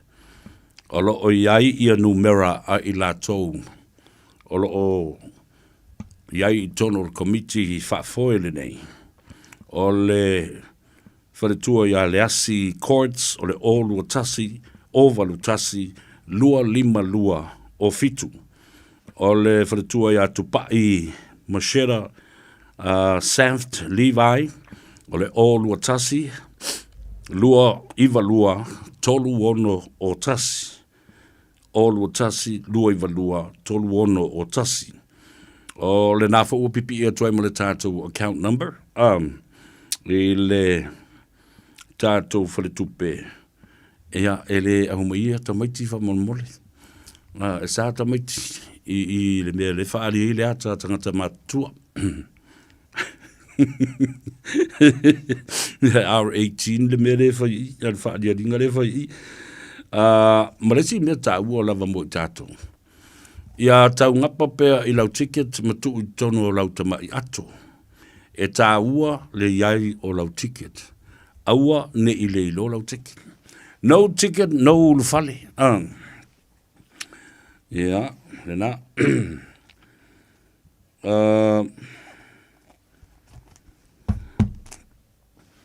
ia tau te ilo umma ia isi fuafuanga lualu mamau pe a wheloa i ia le tātou ainga le so i le tau le tu lai tolu o na o mai leo la utala noa i le mata upu lea sa o talanoa tuai le aso nafi. I le tulanga o le toe whaatulanga ina o le tātou whono whauwhautua a Samoa. I le limas fulma le tasi o i tu malo whaapanota. O lo o iai nei i le tātou utunu. O le tāua fo le nā o le whai mai o sui umalava. Pei o na whai le tātou poloketi o le tasi le miliona o lo iai nei. Awa, o le whaatulanga ina leo le tātou whono. E mana o mia ai tu malo. E mana o mia ai leo o i tu malo uma e lima sfulma le tasi. Le ala fo la le nai ala i o no whai atu. O lato uma o lo o iai le lai tu vai o le HIPP. Mali e lo finanga. Tati ai pea le polokiti la kouia ai anga i mai le vaitele le nei tātou te nuti mea whātasi ai. Au mai o tau sui. Au ai tā ua le melea ona o tau lea o lo of tā ngisi le valele. Le foila, a fai ua le ano mai le malo ono o lesi o le wha mua lai ave isi atinai. Au ala tātou te toi pisa i sisi mea. O mai la tātou ngā rurue whatasi. Fau le tātou whono fau Limas fulma le tasi i tu malo. Awa e tutusa le lei ala fia fai wa le o le fast. Tangata uma ma i tu malo uma le fast. Male fia fai wa le o tu le epa. A fai la e moni le lofa.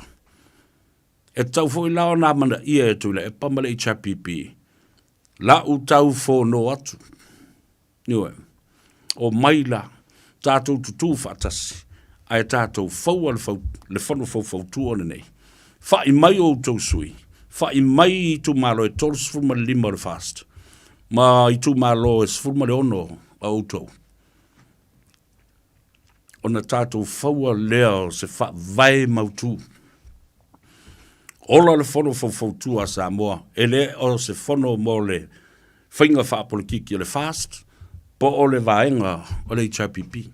Fono a Samoa, le vai tele le nā o Samoa. I le vai aso na seima vai atu nei, na u wha mau nai, ele I lewa lava, e ta vili mai tangata. Ta vili mai tangata I le rātou fia invest. Aua toi popole le malo. Tātou wa ngā I mai lava tātou whau le vālele o Samoa. Whātau le vālele o Samoa. Ioi. Asi sila iai. A whapea o le 5 salau o le tangata. I le whaitau le iai tangata Samoa. I New Zealand nei wala tai le 2 salau afe.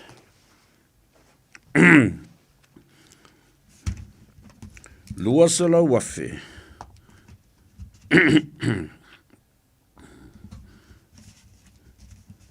O to se sila ye afa pe tatou te amata le ta 5 salau. You do the maths and times it by 500. Tu titias full million. Le tupe tatou te maua. I dividends ia po o investments ia. Ai I a tole vai aso se mo vai atu nei la fa mo mo ia la tau na vala au mai fa mai. Le atou se vea o le ale account fa tu le face account. Vili mai lesi e tō rua tangata sau te 5 afe. Sau lesi tangata se 4 afe. Vili mai lesi tina I Australia. Vea o faisa tātou account. Lua se 4 afe. Ele I lewa ni aso na whai ai le por kalame le nā mawha autu. Na mawhua mai. I lo ufo I fua. Ioi. Wha fua o lo loto. Langa o na umana o tusi atu le fionga te mai tai paramia. Tusi atu foi I le minsta. Sisi umai lato. Ia, o lo o teu I le vā, o le fatu, male mama, le nā tusi pion ta ue, e le fionga le minsta. Ioi, ai, e iei le tu la fono fa vai, fa iei ona fa tino mea nei. Ai, a whaila ua fia tu la isa mo e fa tino. Ele a tole vai aso a lata I le valu se fulu wafe. No ufa o o tangata ua mana na o e faise account le taimi le nei ma tuulo ia ia la tutupe. Au fatu I le ai. Ono sai mai se talo le lei le tātou fono. Le fono fau tua la lea o I foi. Tātou te tū la I ai loa. Tele nei a le tai au fu. Tai au. Wala au mai foi le stamali. E lawi loa lei ma. Le fionga le saoli I atuala ta wā taupa utino. Le ataua, tu watu malo I ngoa I tono le komitina. Le wai ai, niwe. Ai sei mai a tātou talinga malolo whai nei, mai au te tau mawhai pēr ina ia ola, to keep this dream alive. This initiative is by the people for the people. Whaia tangata, mō tangata. Nei se toi whalangolango I le malo po le ala. A ofo I na manuia nei tau mawhainga. Wa once, e mau popolo tātou whono whautua. Limas fuma le tasi I tu malo o loo iai. Whai mai ta I lima I le to se furu sui. Ele e tau fia le membership. A o ina e whai ai lo tātou komiti, wha mau popo e tātou New Zealand. I lunga nei au kilani, nisi le loi Wellingtone, Kalaistete. Sui uma mai lava au kilani, keipuanga se I tau le loi le tau si unga. O le motu o Mokeriso, Christchurch. Wha mau popo e Australia. Wha mau popo e le komiti o Brisbane. Le committee of Sydney, committee of Melbourne, committee of Perth, committee of Tasmania. O tau se sila le iai. I le sangi o le atunu ina I loa. O tātou na whātuina le lafo lea. Lea foi la ua vea mo tātou sau I matau. O se me mita ai a nganga o tangata uma. Samoa uma oi a le fia mimita. Pe lua se lau, pe lima se lau, lau investment. Pe a umana whaatu ranga, pe tai fia investment na tangata. Ta whewhe. Oi ale mi mita maru tālai, o te ona ina le valele. O I've seen it to India was it. I have a plane. I bought a plane. Yo, matu whātou malauri ia. A tonu tasi fo I lea a seta. Ma lea fo I ati na ole a tu whatasi I Samoa. Tātou te le toi o I sesi valele. Kako ke le kie. Ele koi kie sesi se New Zealand. Le toi tie sesi se Qantas. Awa fo I mawhai ona tātou maro losi. Wa lava le ta mau ai. Nga whaatau o I lesi valele. Ma lesi valele. Valele whilele a I whaavao mano. Yo. Leave the politics alone. Let's do this for us. For us, the people, by the people. E mita o tātou tangata. Wa tūla I Samoa. Wa mana o Samoa I sana valele. Wa le toi whaatalitali I le whainga malo. O la fo I ai mea. O lo o lātou luti ai. Matau mawhai ai isi ati na e o lo ave I le whamomua. Au tau se sila au le mau popo le nā mea. Le whono whau tua ma sui uma e lima suma le tasio I tu malo. Ia mantua la a o le lana taito se fulu mai sui o I tu malo ne e lima se fulu tasi. Ia o tau se sila I ai. E lima se lau tangata. Lima se lau tangata. Ai le tau fia ai. Le membership la tau ia e ngā solo mai. E le stala. Ma whailo la tau sao. I matau I le whono whautua le nā Samoa. Tula I mai ai. O le whono I whawaile nei. La tau te invest. Ma o I nā whoi le Fili mai ai le committee. Ma lea committee. Subcommittees. E wha mau popoina I a tātou tupe ia. Ma se leni ma investment ia. E mwhai ona tātou lesta leina I se wha malu tele. O le wha tuanga pa o se trust organization.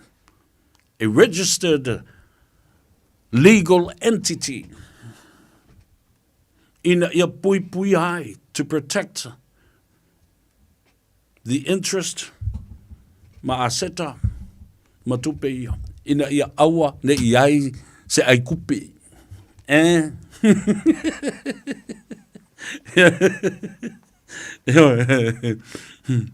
Ia kuli se ai le ke mongi o le au ai kupe.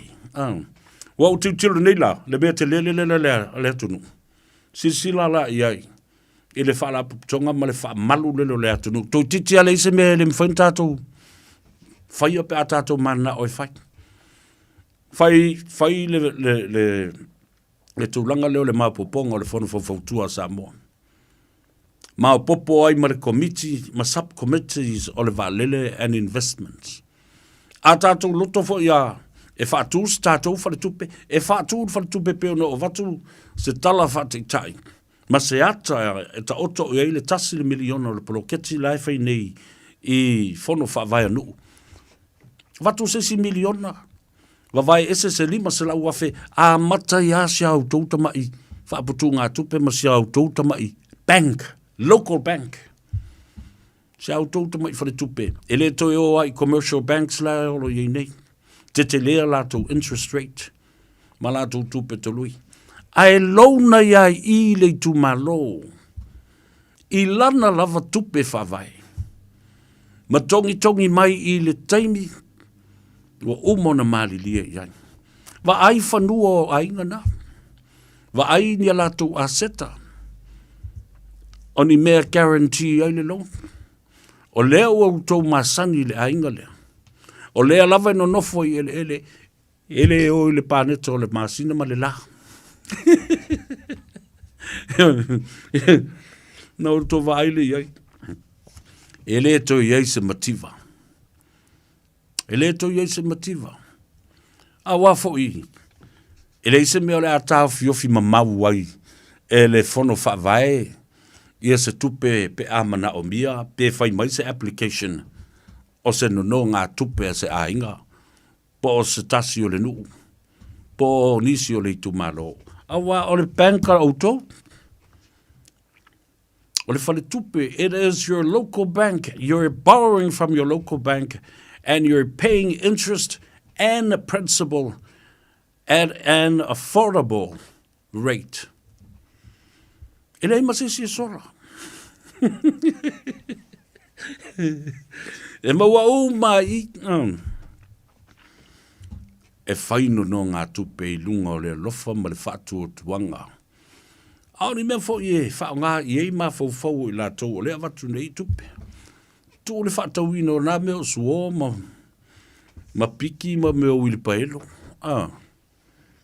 Whai atina e tangata la tau e fuafua I le tupe o wāleo na loan ma. Whaape nā umma le mele tala noa tuai nei. Tātou tilo ai la ia lea. Manui aia tātou whanau. Mai le pūle nā. Oi tu malo e 5 ma le tasi. Tātou te le tu inatu le malo. Le tātou vale le run le malo. No way.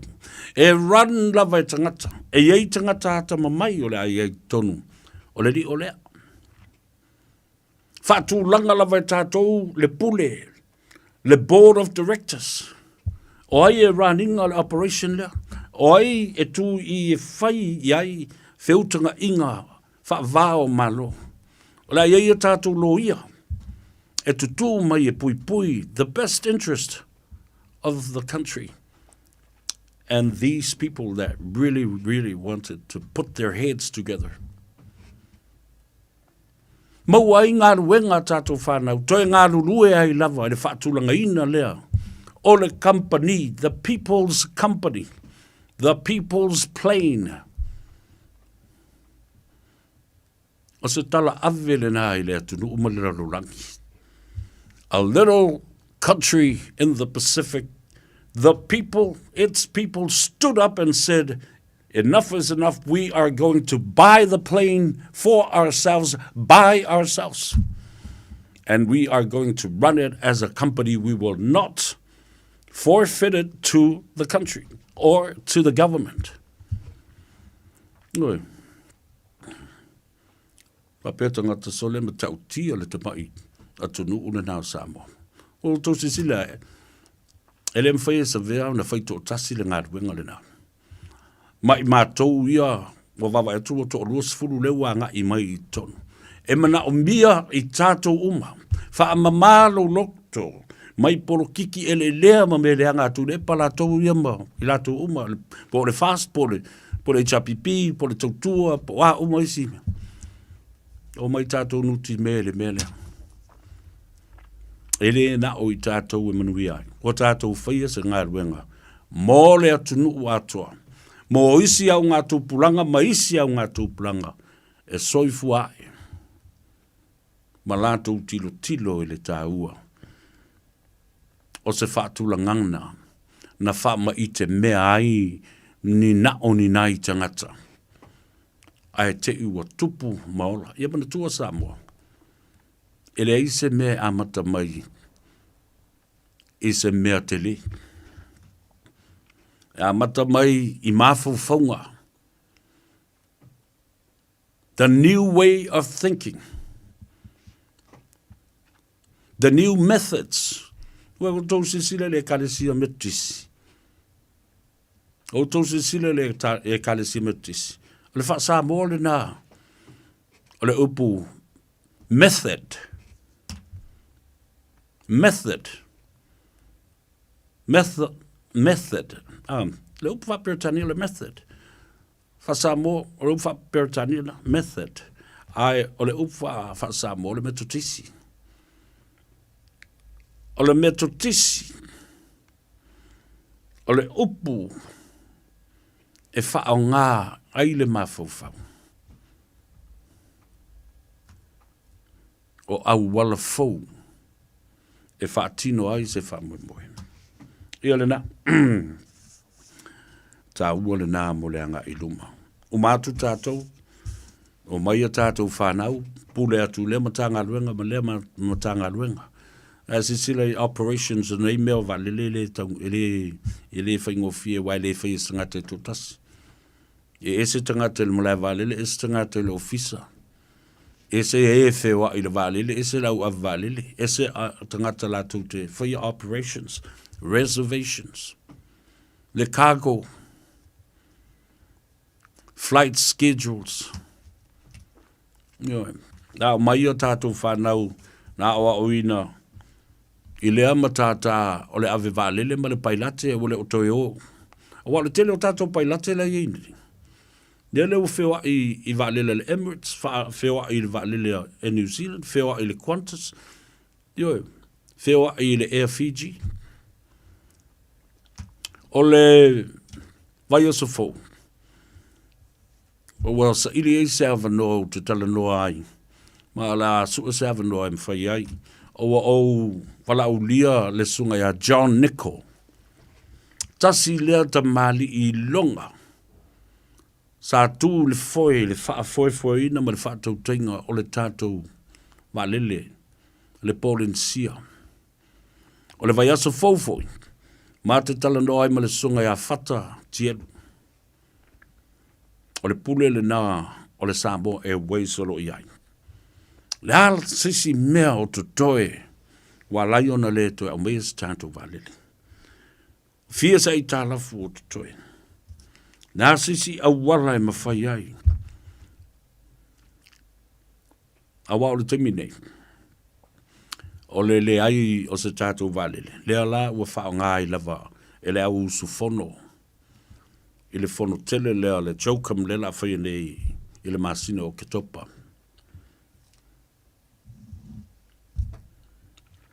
I le tātou atunu.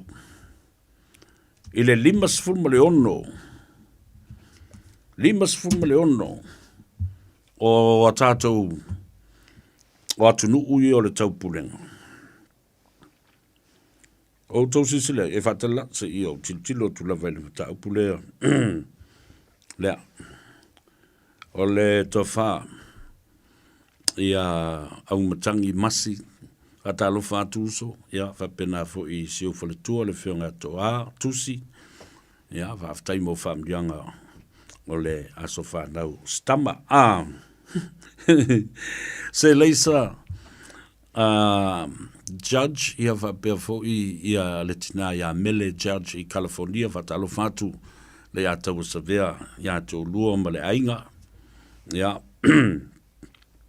whapea fo nai o tō ainga o whaafonga mai, whaaftai i le tāpo inga mai California i Amerika. Mai le 5 leono o atonu uia la o atu. O tō sisila iai. Talo whai, Catalina Salavea. Whamai po o lawe. Anyone know when the Miss Samoa pageant starts? Today, o le tātou o le aso muli le nei o le tātou pageant, o le fiafia nā nei masalo po o le tā o le 5. Catalina, o Selina, o Katie Avito, alo le soifomanuia, te mukisa Yelu, alo, ia, vapena fo i Amelia Whaamwana, mai le loe le Wellingtone, talo whalava, pau lua ti le sātele, talo whaima. Alor so fo mria lua ya le lei wa sidi ele tolu wafi ya potu wa umana ta pena masaunio urufale mano fo ile telo tangata ale o te va vai tu nei ele si hotel le ava moana yo le val au mai tangata e tava mai tava fa mo e te sila fia fatu le lei o le ava moana i nai vai tele tai, lea sa whaingoina o le Mona Lisa i asoia. Ia lea ua umona toi whafou atoa. Ava moana hotel i vai tele tai, o lo iai i lato lo ngā lue ai. Lua wha tasi, lua tasi. Lua wha, ia, mo se potu, a wā tasi lea hotel fau lea wai nei. Le ava moana hotel, vai tele tai. Lua wha tasi, lua tasi, ele ngata i ai ana conference room, o ele lua se lauta ngata i ai. Ia, mawai fo i, ia pia whai fo i mana oi whai isa as whanau po o se whai pui ponga ma. Mala au i le telefoni lea o watu o le lua wha tasi, lua tasi. Lua wha tasi, lua tasi, mo le ava moana hotel vai teletai. Ia mana tua lava i teletai li te mili nei. That is just another Apia town right now. Ua pei au lista ulanga. Industrial area, bisinisi ma company, wha pena fo i le marketi. Ia aile ngata i le nā. E o fi eita ngata, e lima se fulu. E o le lātou whaleinga. Nā o ia le lātou whaleinga. E lua se lau tangata, e mwhauna ofi conference rooms, tolu se lau is conference room. Ia ma le lātou vaenga le nā. O le cyber cafe. E uma lātou computer, printing machines, everything.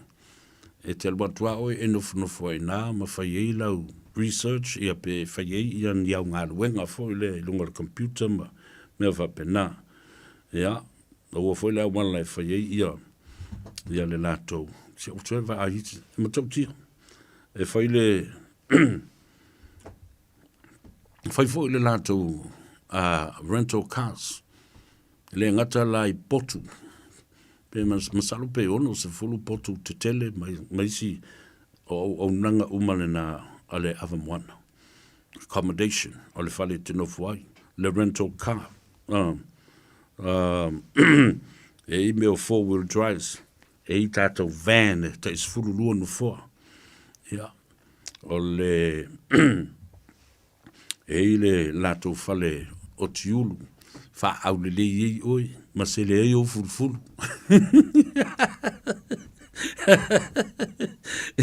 Eva malato spa.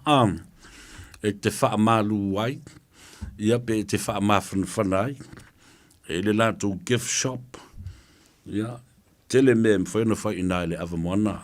A le telefone na eva malato whale te tāi lava pe a whai ua. Mana o bia le na service.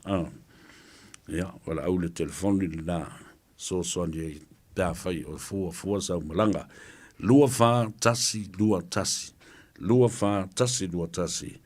ia ma fasili mo le fionga ile tamai tai pule ia pule manga fa e tasi le mela tele tene fa nga luenga la o lo ia ile te mile nei e ma fai ona tali atu I lau manao ia so se malanga le hanga ia tu Samoa o tau sa ili wale le lava lau tupe te alu I le lava hotel po le alu ia Aggie Gray's Hotel. Ma isi whaletari malo tau ngatala o lo iei nei.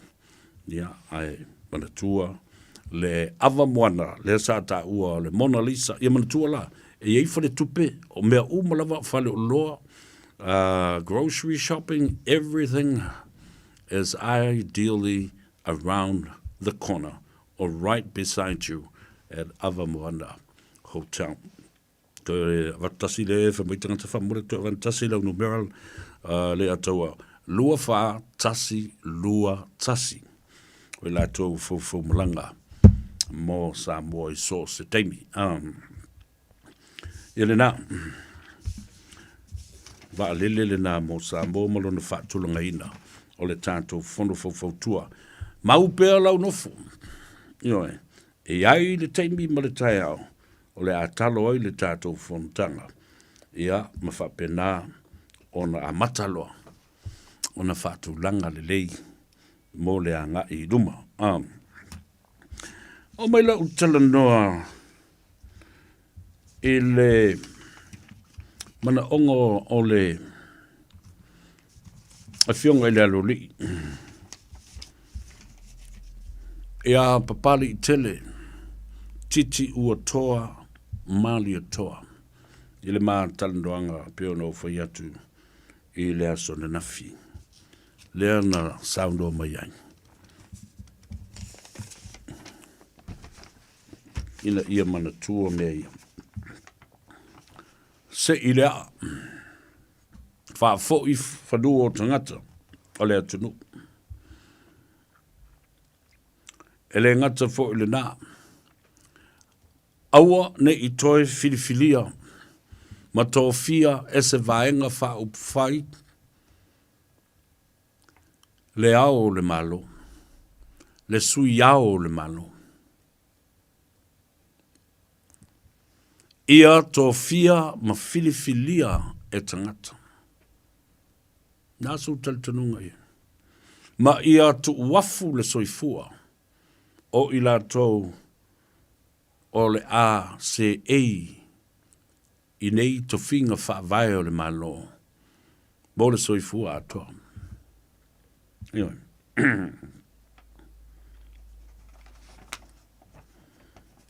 Whawhetau o whaatulai mai ia le officer fau ma le matanga aluanga fau e pulea officer pulea ia whanua o le malo.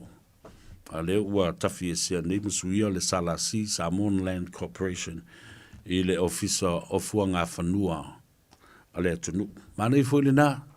Si tau whaapa ua I lalo ia le tau o le fuaina o whanua ma le tele ai o le pisa ma le vivesi. Tau whiso soani ai I o tātou tangata. O fisa ma ele ele o whanua o le atunu. Whaafoi whanua o tangata. Whaafoi whanua o tangata. Whanua o nuu mai tu malo. Sa lisi ina I lalo o le este tausi. A whai ua le o toe whaonga ina. Ona whaafoi leo whanua o tangata. Mō lato watinae. Maisi fuafuanga alualu mamau. Eo te vai atu. O tele lato leo o yeile lato whamoe. Ele umusanga le nā. Ase o tiltilo atu pe ia le nā. O le sunga le ile to ina. O le pulenga manukau sae. Le sunga ia talia tapale au. Ia ma le autostusi te lenga ia la vea. Ia o le telefoni e whafsota iai e tusa ma le porkalambe o le umusanga o lauto unga ruenga ale e whakasai ma le rewa. O le tofai ala vea ngau time o le olua tasi o valulua valu tasi lima fitu fa to vafonga numera le na olua tasi o valulua valu tasi lima valu tasi lima fitu fa. O le porkalambe o le aso asfareile o le aso sfuma le valu o ketopa lua felu sfuma le fa e whaia le nā i le no whanga o le lima sfuma le tasi Jellicoe Road I Manurewa. E le mamau atu ma I wiri, Manurewa. Por kalambe le aso tāle I tū la iwa le tai au, whai le tātou sauni ngā lotu. Awha le tū la sfulu, ta tala alo ia le tātou ngā luenga, ma mai moanga tangata I le hola.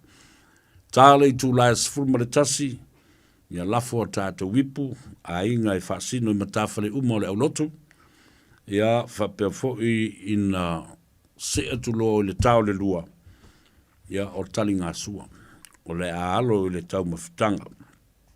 Awhale tu lai wha ai loa lau au mawhola ma lau alofa tu lai. Ia ma le lima, o wha alo longa masangi, ia ma tātou lulu lima ai, ma tātou kiskisi ai, ma tātou fusi ai, ia ona tātou whato wha lo lea. Ia.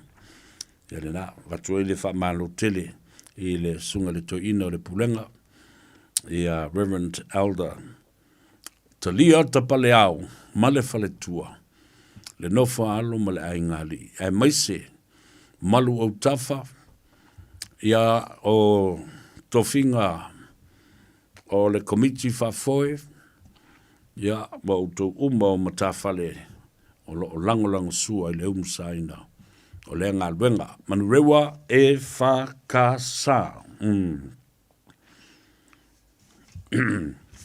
O le tātou se e le tātou malolonga lea, ia a wā ia tātou whaasilanga, ma whaasilanga whaabisnesi, tātou toi te liu mai, tātou toi pi I wha leilo lea.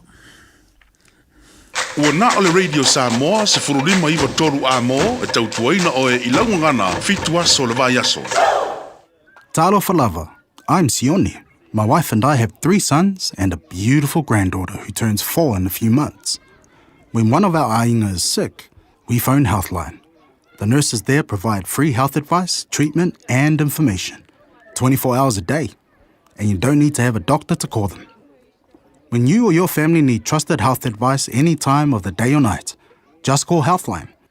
0800 611 116. E tolu sfula fe tala le tino I tupe wa tapena le Digicel mo lana fa apitoa. E fi soso ni ai le tonga tala so I fuanga wai nei. E tolu fa ilonga tupe ta ilima se lau tala cash. O le ase ina I aso fa wele ta itasi mo New Zealand ma au se talia. Fa tau so top up luas fu tala pe silia tu mai fale olo masani. Pe lafo foi online I le Digicel Pacific. O le mawale olo wavanoa I le se. E te anga va foi pe a lafo so se leni le my cash a le Digicel I Samoa. E faunga ai le ClickX Pacific. Morisi fa amtalanga vala au le over se lau tolu fa lua tolu. Sekia Digicel.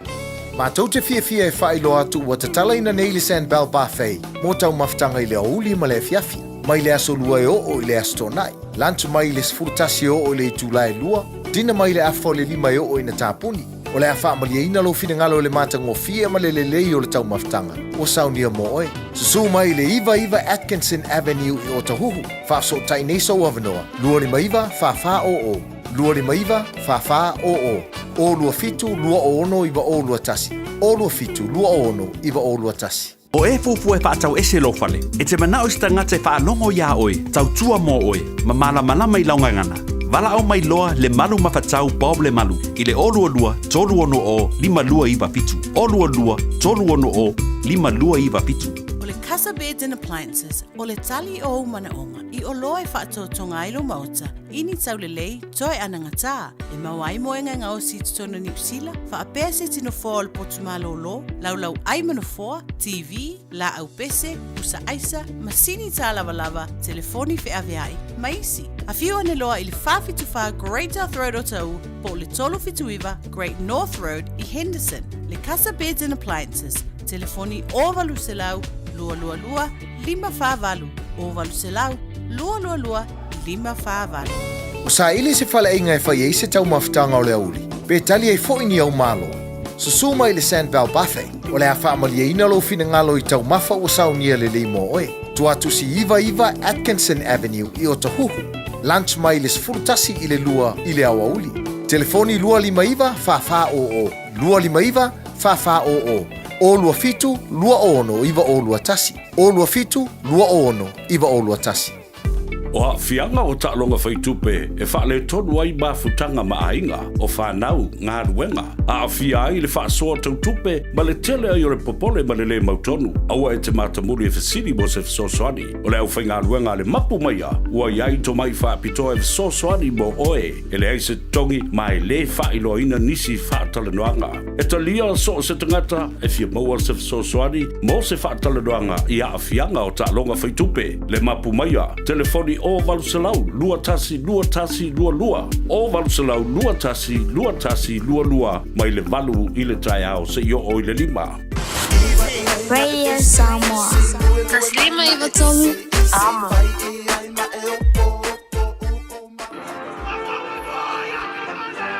Yeah. Feel my feeling kula rangi ke ye. You still Samoa, where mama. No matter where you go, no matter where you are. Oh, Samoa. I didn't know that.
masi upapa.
Olé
Ia, toi whatalo whatu, ma whawhilua i atu. Ia tāno awa i a te oe. Ia, pēr whai o lo e.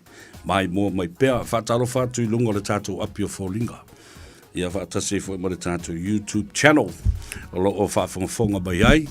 Ia, ma mai mua mai, ia le atunu ui le nei fo, ia stona i le mātango fio le talo le taui. Ia au ki lani New Zealand nei. A wao lewa tātou nā lau mānei le nā a la uli se i o tilo atu i le toa tele i lātou. A lo o whaamanuia mai lunga le tātou api o Fōlinga. Alofa and fui mono, alola soi fumanuia. Ia wa pena fo i a sea mulpola. Coronito mai lei, mai kalai stete, talo fatu Coronito. O Sally Tulima, alola soi fumanuia. Victoria Liz, a shu ta leo. Ia, alo, whaaftaile. Ma futa mai, a me se fo i o whaamanuianga mo lea sofana. Ia whato a 31. A talo fai la utua fine pele. Ia, le sunga le pari tele, te o la tafale, Marilyn Lavea, ma le whanau, alo le tui fo muria, a mboio lo muria oe, ia, whaftai fo i ma le pese o le aso whanau, nei le tai au. Ia, ka penao na whatalo whatu, i le uso pele ia muava sa. I opu lolo vai, so alo e malo leu tele. Alo le so i fo manuia whaftai fo i ono sai. I le tonga fitinga fo i lo whengai ma oe. Le masan iai Sophie Andrew. Ta alofa malo so i fo manuia e seta tango moa. Whapea fo i Colleen Torrea.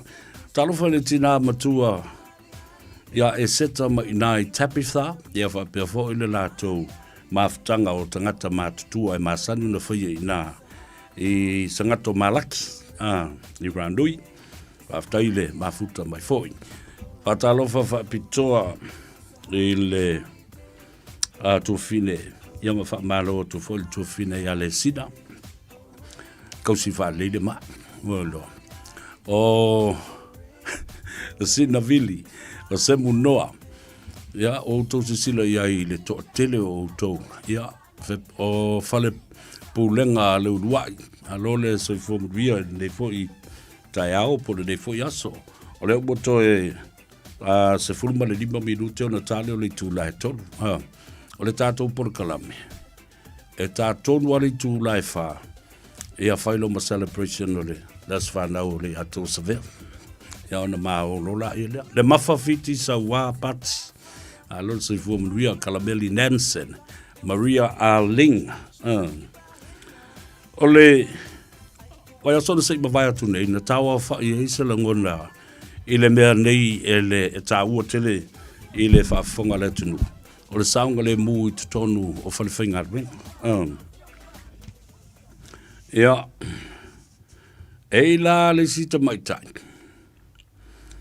Ua whai i lona tina matua i le tai au.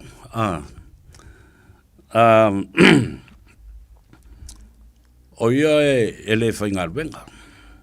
Ai o le excuse na whai e le tamai tai le lona pule. Wha mure mule. E ave lona day off le bereavement leave. Ona ua maliu lona grandmother. Sa tatala doa fo i le tele o pepelo o tangata e whai. I pūlenga pe ao o i le taimi fo i lea. E whai e le whanoi. Ia, ona alolofa leo le pulenga i le mai tai lea. Matu ue alu whale bereavement leave. Se i alu e tanu lona grandmother. Ai usu mai i le tai au. Wale usu mai i le ngaruenga. Ai usu mai i le grandmother i e su e mai i le whale whai ngaruenga. Era loi luma le reception. Atu silo matua whailo i ai. I le tamai tai leile ofisa whamon mole o le sa usu e mai Maria. Whatule o iai o le tala le receptionist. O a oai la oe. Whai mai i le tala ale lo matua. I'm her grandmother. O a ulona tina matua. O ulon whape nei malima o le receptionist. Le teine leile ofisa. Wa fefe vele ua pala ai. O lea na whaanoi ia le teine o Maria Anafi. E le usu mai nei le ngaruenga leanga o lai whai toi sauninga o lona tina matua. Le rara ua tei. Wha mai woita whiwhi. Alulo i lumo le pule. Alulo i le pule whai le pule. Maria's grandmother had just turned up in the office. A o lea na whaano ia alue e tanulo na tina. Wha mai tala. Wha mai tala mai. Oye, wha mai tala le pule. Oye sa o ala. E ia le mea ta ula toi tu. They can actually die and turn up alive. So people do really rise from the dead. Rise from the dead. Tala malia nai whai awa whai. O fiu mea nei o pūlenga. I le tala pepelo o tangata i latou whanoi whai e whai. O nisi whai le tusinga se o latou i tū la. Ngā oi le taimi. Ngā oi i mea a whale whai ngā ruenga. E re kari e mea o ngā oi.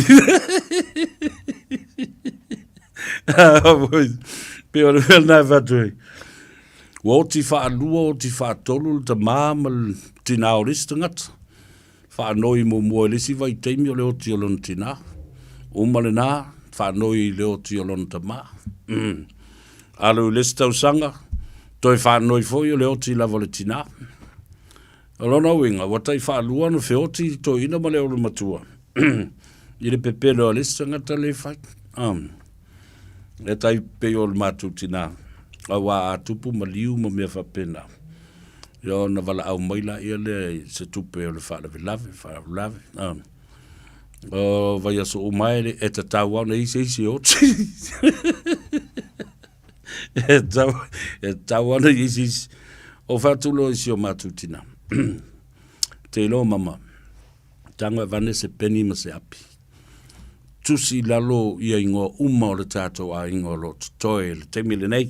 Whamai aisea, au whatu. Ta fefe la a uma tanga tole tātou a ingo na whaasolo le ele. O ingai ko koe, pe wa kere le au whaasolo. O ingai tuto, ia i loa ai fua atu, ia i le paketi o tupe maua. Atasi lo matua. Ia na o le tā ua le nā, o le tā wa whai mai o la ngona. Mo le saunga le mu. O tātou tangata i tono whalewhai ngā ruenga. O se mata upu sa tātou tala noa ma whaasoa fo i ai. I le nā vai aso. A me se a la le suenga po le research ma le study le nā. O le tā, o le lua. I le uli na ua mai. Tau ma whatanga ma tali ngā sua. Fo i le leo vai ainga. O le aso ma le aso. Those are the most crucial and dangerous times within the working vicinity of any workplace. Ona oina e mafua ai ona tātou whaatamala ma whaatala re i o tātou tiute masani. Mō le puipuinga o lou saunga le mō. Aisea. Lea nga fo o lea wa e tuli mata ia vave le alu o le vai o le wati.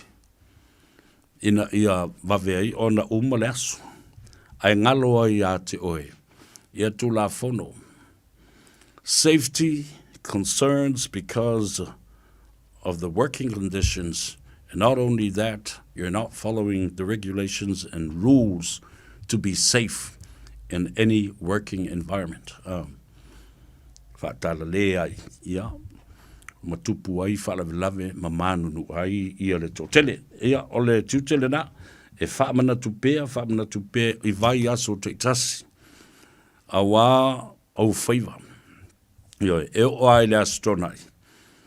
O whaamanatu I ato. E wa o le te mile nei. O le malolo isi o tātou. Au istangata lai eli ai. E le malolo. Whale whai ngā ruanga ese. Tautua nā maha o tau. Ina ia muli. ia mausistai. I tu la fono wa uma o na whata oto, a wā lo tō saunga le mō. In any working environment, there are already rules and regulations for you to follow to be safe. Not only for your safety, but for the safety of others. Ngata lo saunga le mō, ia a le puipunga fōi o le saunga le mō o isi tangata. And not only for yourself and others, but also protecting the assets. When you become useless in any working conditions or any working environment, you become a liability, no longer an asset or useful to the company. Oni avea I tātou, mea nai ta o lai pili, meo ka mai pili, avea I tātou oni a seta au ngā, I so se company, so se ngā ruenga, so se wha la potopotonga. Manuia oe, manuia is tangata, saungole mu oe, saungole mu is tangata, wha pena o na si I mawalunga ai le atinae. Male te mau ainga o le nā company o lo e ngalue ma tautua iai. Aro fia papa I lava. Ele mata upu lea o lo o pisa o ai nei ia upu whai o malo ai mai se o le presidential election a le United States o Amerika ma le tua le teimile nei. O lea ua malolo ia Joe Biden te ri presidente mai le taufitulinga sa whai ma Donald Trump. A watu inatu lana whaamrianga e le sui pelestene o le malo Amerika le tamaitai o Kamala Harris e whaua wina ia le tofinga ma le tauvanga o le filifilinga o se pelestene o le malo Amerika. Stasila nei o mata upu o lo o laua lunga. Lea ua tau fia e Donald Trump. Le mata upu o le abortion po o le whaapa o tamaiti, tulou le whaafonga le tunu, o maitanga o tinam tamaitai. Ai I le tula I mai o le tamaitai leo Kamala Harris o le sui pelestene le nā sato lua ma le pelestene o Biden, Joe Biden. Ua matua I mafuli a toa ai, le lango le ngata I tinama tamaitai o tangata uli, ia whapena fo I tinama tamaitai papai o le atunu, ma le whaitau a whai o le atunu. Ina ua saunoa le tamaitai o Kamala Harris. Wa tasil neim ta upu, e esele vevesi e fo I o tātou, e le ngata o le talitonunga wha e kāresia, a o upu whai fo I o malo. Wa saunoa ai Kamala Harris, o le tulafono lea Donald Trump. E le o se tulafono le lei masaunga le mu mo tina matamaitai uma o le malo tele o Amerika. Aisea. E le pule mai Donald Trump I le whai unga e whaia le tina I lona lava tino, ma lona lava saunga le mu. Ma le soifua ma lolo ina. Ia e matua tu vai luai ia Kamala Harris. Lea lo tamo nei le filifilinga o se pelestene mole malo tele o Amerika. Tu inatu le nasa lo tonga I tinama tamaitai. Pule I latou I o latou tino ma latou filifilinga e whaia. Ai a tātou taliu mai I New Zealand.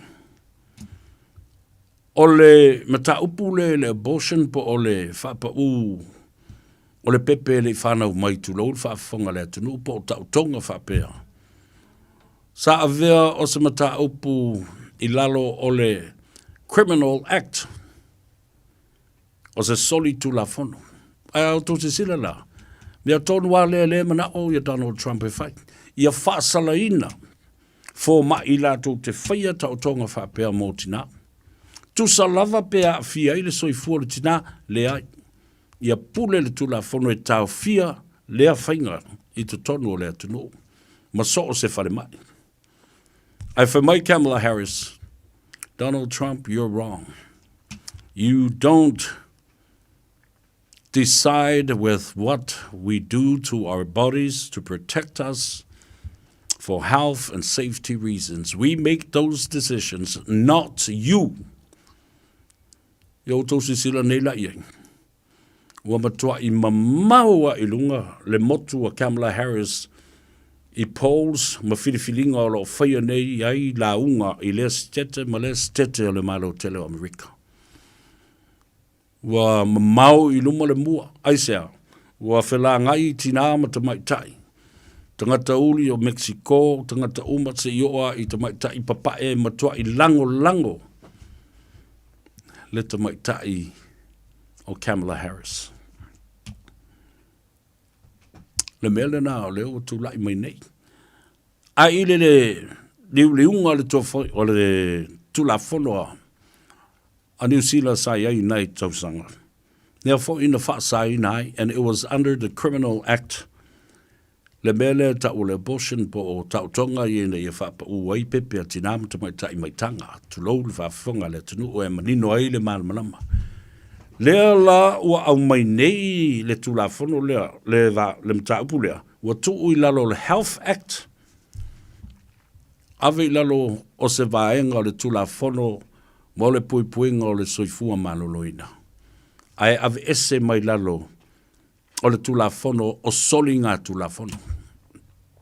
Mai o se mea ua talawhia ngai ma te tau lea tulafono ua whaia e New Zealand.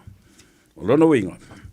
O tātou tina ma te maitai ma te ngata uma o whaalongolongo mai I Amerika po whea lava le stete le nai te iai o le anga ia tu iai ia le te maitai. The Vice President Kamala Harris e la ungai. E o tau lango I le tina le nā. O le whaolatanga fo le nā o le malo Amerika. Io, o le whaolatanga le nā o le malo Amerika. Mai pulenga sa wa ta fe pe ato fo I mele te malo Donald Trump. E se atu la fono le fai nei I o tatu tunu es tu la fono o tinga ona molia matali tonuina ma fa maonia anga soli tu la fono e tolu se fulma le fa 34 indictments a life ina o te malo. These are fake charges. Ale uma. O uma ona wha maunia mai. Ele wha msnonga mawalunga. Ta fe pe ato I fo ili te malolea. Wa umana spela mai a Donald Trump. He will become a dictatorship or a dictator when he comes back to the White House. E matautia. Ia le nā. Umana tātou talanoa I le nāwa yaso e winga I le mata upu o le ai a ta tau e tō tasi. Ma le ai a ta tau e tō tele. E toi wha mana malama ma tātou toi papai ai. Pe a mai a tātou talafou I le tāo le tu lai tolu. Tātou se e le malolonga, pupu, ia tātou toi taliu mai ai lea, wha au le tātou wha soa, e le pola kalame, le atou sa vea, ma le tānoa awa, e te maua ai le sao, ia ma le tautua fo ia le sunga lauli, Isaac Paunga e le nei astonai.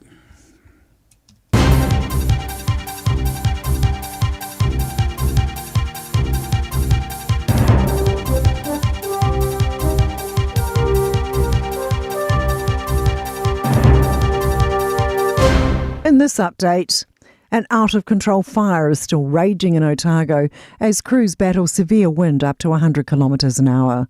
The blaze has burnt through 400 hectares of farmland, tussock and scrub in Waitaki. Fire crews are being airlifted into the scene due to the rough terrain.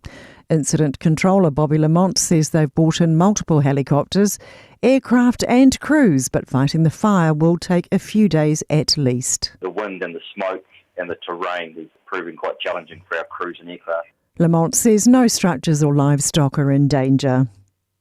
A big stink over trucking raw sewage from a new West Auckland housing development has gone to court. The developers of Cardinal West at Red Hills claim Watercare had a binding agreement with them to provide permanent wastewater infrastructure by March 2020. Reid Etherington has more. Sewage from 300 new homes is going into 4 tank farms, but residents have been complaining about the odour, with fears of it getting worse in summer. Watercare says it's hoping to have a permanent system in place by late next year. It's also planning to stop trucking sewage from new developments, but not before 3 in Warkworth and 2 in Manukau Harbour begin doing it. The police minister says the latest Auckland shooting highlights the importance of the government's public safety work. That includes stronger firearm laws, more police powers to tackle gangs, and stronger sentencing laws.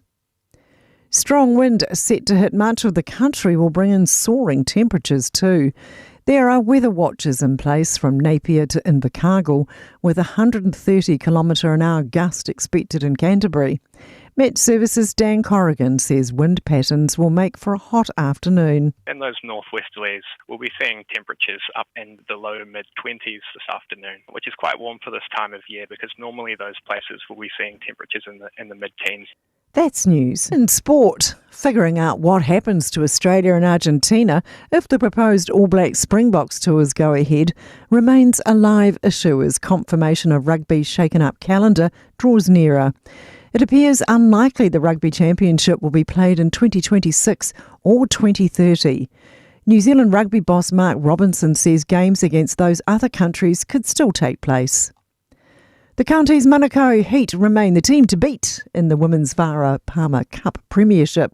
They've beaten the Auckland Storm 35-20 at Eden Park. It's county's 5th straight win. Canterbury proved far too strong for Northland and Kaitaia. The Red and Blacks emerging with the honours 24-0. That's sport. I'm Sandy Hodge. 24 hours a day, 7 days a week. Radio Samoa streaming live on www.radiosamoa.co.nz.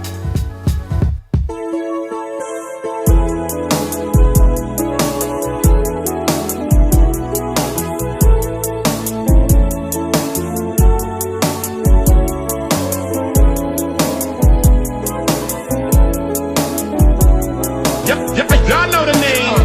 DJ. Dang.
So e whatalofa atu fo I le whafonga tā pua I le. Pea maulunga o le tātou tenu, tau malunga atu wai a tātou telefou I vai whanua. I le ngangana Peretania, ia, a mai se fo I o mea lo tupu, I le lo toi whale o New Zealand nei. Ia, pea o nau tau whafonga mai e. O Samoa lea o lo o matua mate la ina, I le tūlanga o le vela o le la. Ma telefo I o mea sa mū ai, ia ai peitai. O le fo ua tātou tū la lata I le vai teimi o le tau mawhanawhana I le nei atinu. Ia ma mū fo I e mafua, ia o le tau aisolo meo murisikaleti, ia po nisi fo I e mū e whaama ite mawhai e isi tangata. Le awhitele le nālo solo I Otago I Dunedin na amata mai le pō ana pō o mai le teimi le nei. O lāla vai whai. Ia, e sa oi Amelia. Wata fia fusi mau ia oi cop. Malo Panyani, Emma Jane Lawson, alo fatu I sio tina ia vai tupu. E se teimi o na tātula ia leo le pese le nao le nofu tōtasi. Ia, e whamai iai ia le tātou au onanga ma le tautua I le nei aso. Wata alo fatu I le aftalenga ia luatua. A seu manu tafa semi luatua.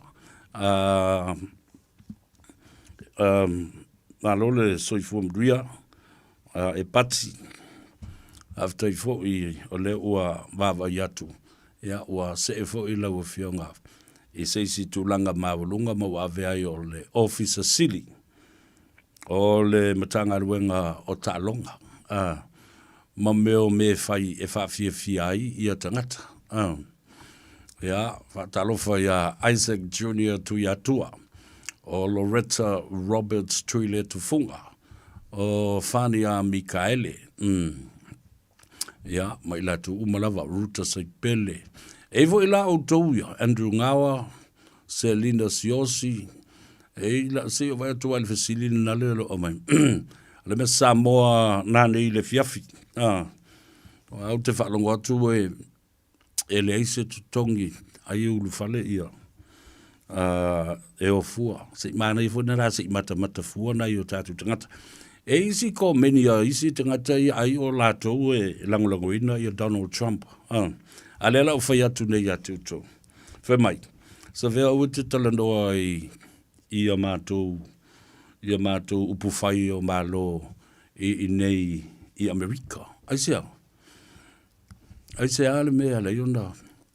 Ona e tau fia lea I atau ale I atau sa vea ala na whai atu. Ai whatoa e alu atu le na I Amerika. Ale atau au lewa na onga I Amerika ma nofo ai ma whai ngā ruenga ma tilo I upu whai o malo. I lea lofa Donald Trump. Nala na alu Donald Trump. E toi ta mo ele whainga palota lea. A wafo ina te iloa. E fi nau ina ia manu malo. Ina ia mawhai ei ona ia toi wha maangalo lava ia. Ioi. He will pardon himself. So get that straight to your brains and your ears. Ole manatu nau Donald Trump, nā te iloa, e whare pui. Ioi, e whare pui. Ma le ala fua le nai leo na whi nau Donald Trump, se o tango e whamatala atu I ate oi. Langa e tele au sources, whatever for no research mata at the Republicans and also the Democrats. And you're asking me, where do I have my sources from? Remember, all throughout my career as a broadcaster and a journalist, I have already researched and know exactly what the Constitution of America and its amendments are. They're not in Taiwan. And the powerful there, well, the men that there, Donald Trump, in a manu malo. I have already predicted this.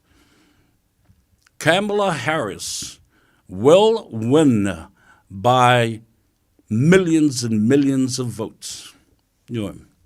Millions and millions of votes. Watch this, Panyani. You and I will bet this. Nena leona tau mawhai fo Donald Trump ina ia tu leile whamasinonga that the president should be immunized even if he shoots somebody and kills somebody while in office. O to whawhonga ye. Lo vai tala al tamalo I lona fia atua.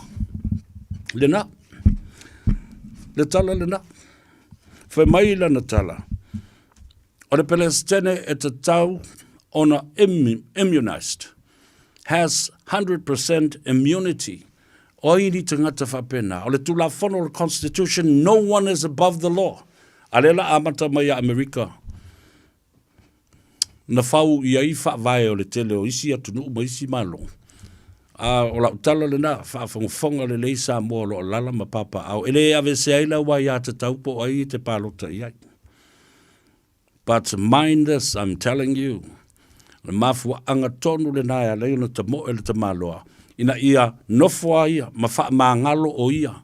Mai le tele o soli tu la whono ua wha maunia I tonu le whamsinonga.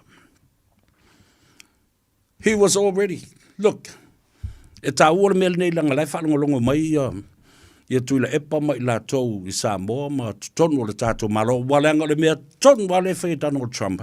This is exactly the blueprint that Tula Epa is following. The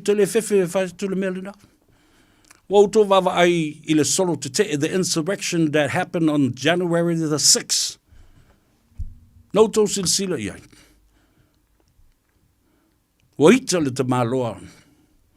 Ina ua whaia, ina ele whainga palota. Nana laio na alu, la unga I o. Matatai atu tangata. Ena tau silsila iai, na o ta lepe lalo le whalifono. Capitol Hill. That was called insurrection. Tangata sa tuu ye le te malo tupe. Whawhanga I tupe. Lea na o ta lepe lalo. O le ala le ingo le nāmea. Mea le nai tau le treason, whao malo. Au tō whalongolongo I le telefoni o Donald Trump na wala au ai. I le Secretary of State of Georgia, a le state of Georgia. Fellows, I need 11,780 votes so we can win just by one vote against Biden. Na wata sao my love now. I don't care whatever way you get those votes, find me those votes. Se fulu tasi afe, fitu se lau valu se fulu. Yo. Fa maile tala le te maloa. The election was rigged. Fa pena umal mena fe tulepa. Na fi naunga na tulepa. Se le whainga panota. Se whai unga na whai e whamasino. Wha asava vali tina I le awala. Wha atasina na I tina I le awala. Ion. E matautia. Na o whai tau atua nawhila research sa whai le lava yaso. Plans for the short-term economy success. Plans for the long-term economy success for Samoa, it's already laid. The foundation is already there. Policy changes. Ia toe ta sui ma toe ta sui tu la fono. Na ta lepe ai e isi. El to ina lea na te atu nei ma le HRPP. Le whaunga o tu la fono e le te tau na whai e ti ngā. O na soli tū pātū te awasue. Male mamalu o le whaamsinonga. Whapena fōi le vasenga o le Law Society a Samoa. A lea ua wha ngā lava le lua vai tolu o le marusi anga whaapale mene e so sofai ma whai le me loto i le tangata. You were in there for the people, not for yourselves. E leo ni ua niu na utou tutu wai ma utou wo I tutono le mauta whono. Na utou tutu I ua o tangata. La le na. Ele na tā ua tele. Na utou whaalongo I tangata. Ai le wānea. Le marusi anga wha pale mene ua o tau uai le lua vai tolu. Pe siri e tu fo le lua vai tolu. O na whai a lea. O tau loto I tu tonu o le mauta. Ai le whaalongo I tangata. Lea la o tau whaalongo tu nei. O tau tau wha sa o mai tu la whono na o tau tope laua wha mea mai le. Tu lau wha whonga lea tunu. E le uma. E tau ai tu pea ma tu watu pe ina. Ina ia o tau maramala mai. I le pepelo le mea lo whaatino nei. Ma le whinaunga pepelo a le o loa o maua ma ua mate ia le tupua. Reverse of the laws in Acts. There is social unrest. La le mea ta o le social unrest. I le research le na whai nei. O mea le tupu I Samoa. O le mau tonu aile to o tele o tangatalanga wa a fia uma le atunu I le wha maoni o istangata. O I la tau fo I o ne te tai. O na tau le mea sao. Fai le mea sao. Mai fo e kerisiano. A eo. Ai le o e tau le angsala. Ma ia fai ai le nofo fi le mu. Ala social unrest na amata mai ai le feoti o tangata I whana. 2 hours death. Le maliu o 2 hours le hit and run. Dea lava e sa whawhai. Ma whewa I solo tangata o lau manu I o lato I ngoi e tua inga. And there is not a complete investigation into this matter. And this matter will never laid to rest. It will never be laid to rest. We will sing this song over and over, forever and ever. Amen. To remind you, the spirit of Tu'au is still watching and looking and following you. Alai te leilo. E te ti e lau ta'wale te mi umo la sa wha I ei tu au yo au taf. Au tau oma ia o lau manu ia le mea lea. E te moe le pō, e moe tu au I le vāo oe, malau awa. E te tango atu, whapea ole tango le fini, alai ki kango I atu au.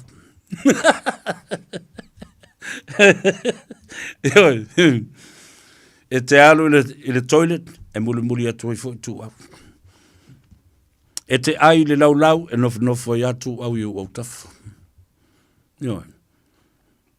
E te nofo I tonu, o se fono, e nofo I fo I matu au I au tafu.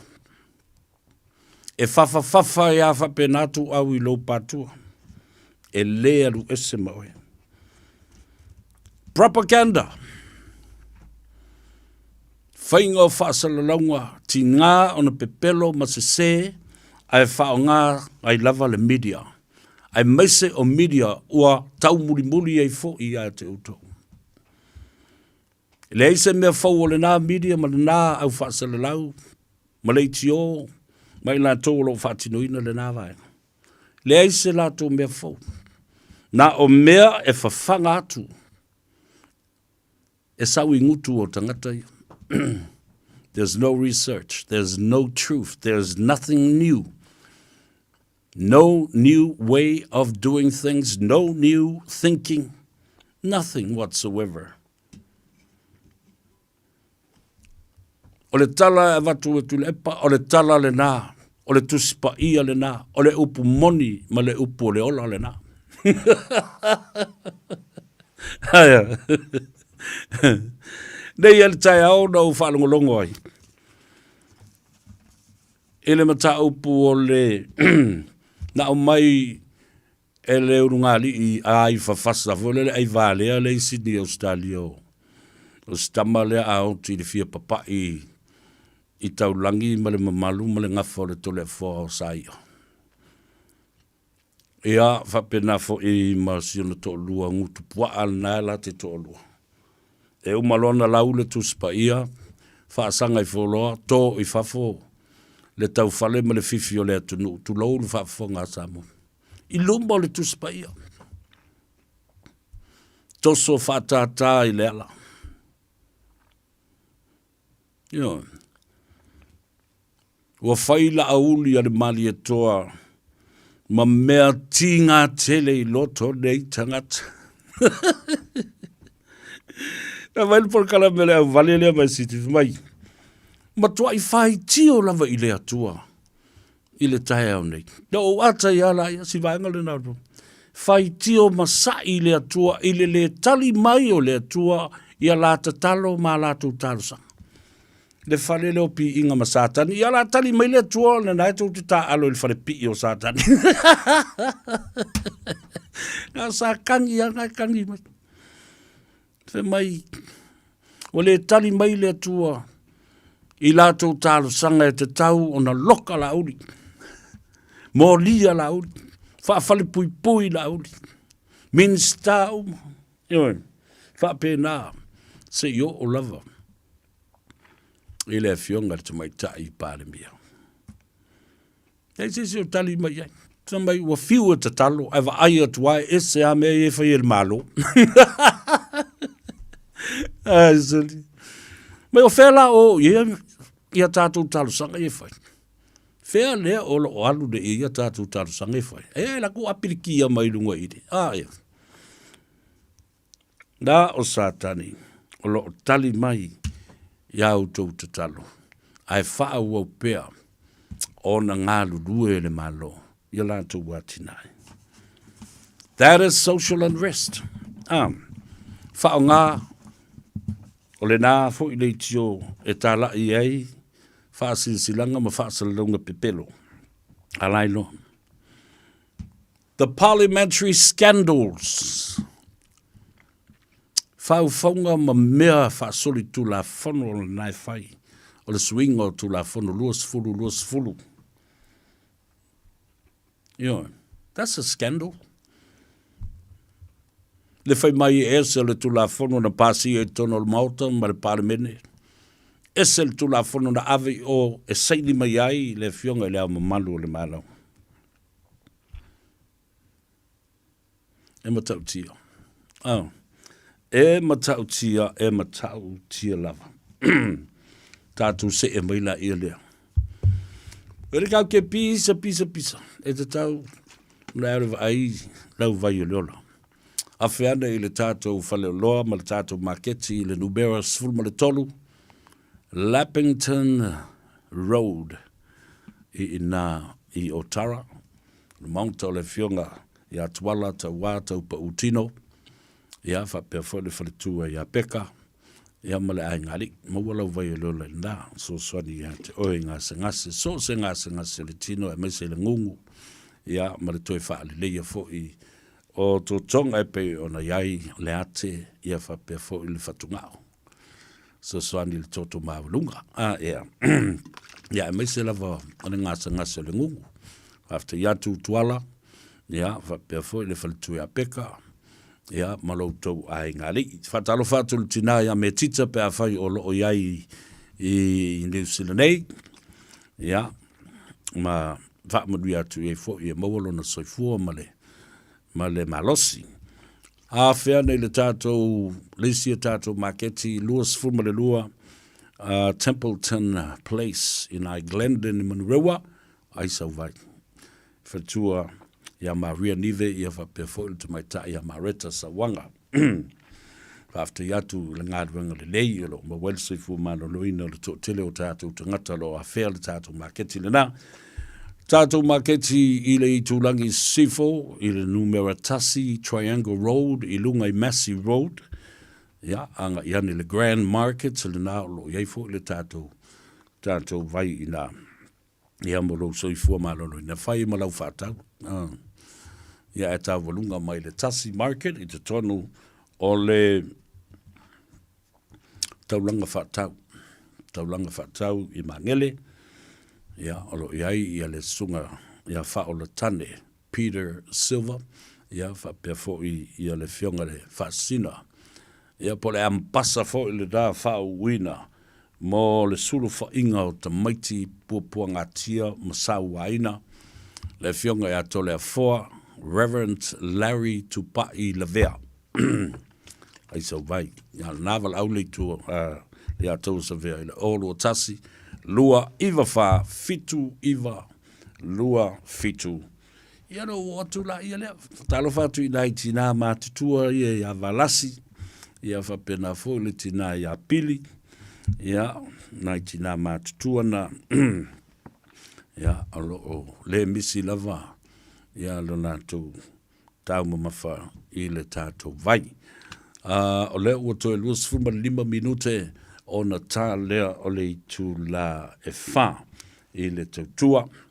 Ia, le atou sa vea ma le sunga la uli Isaac I le tātou Tanoa ava I le neifo I astrona. I te mawai le ata, mawai fo I lau whalii, ia mawai fo I ma le tū o lau whewhe. Le alala nau te whetoi nei. Ia I tātou umai e whalongolongo mai. I Amerika e meisele pa ia maulunga o tātou ia Samoa. Mālamalama le lei I political issues. Ia, mālamalama le lei iai ona whaia leo lau whaiunga.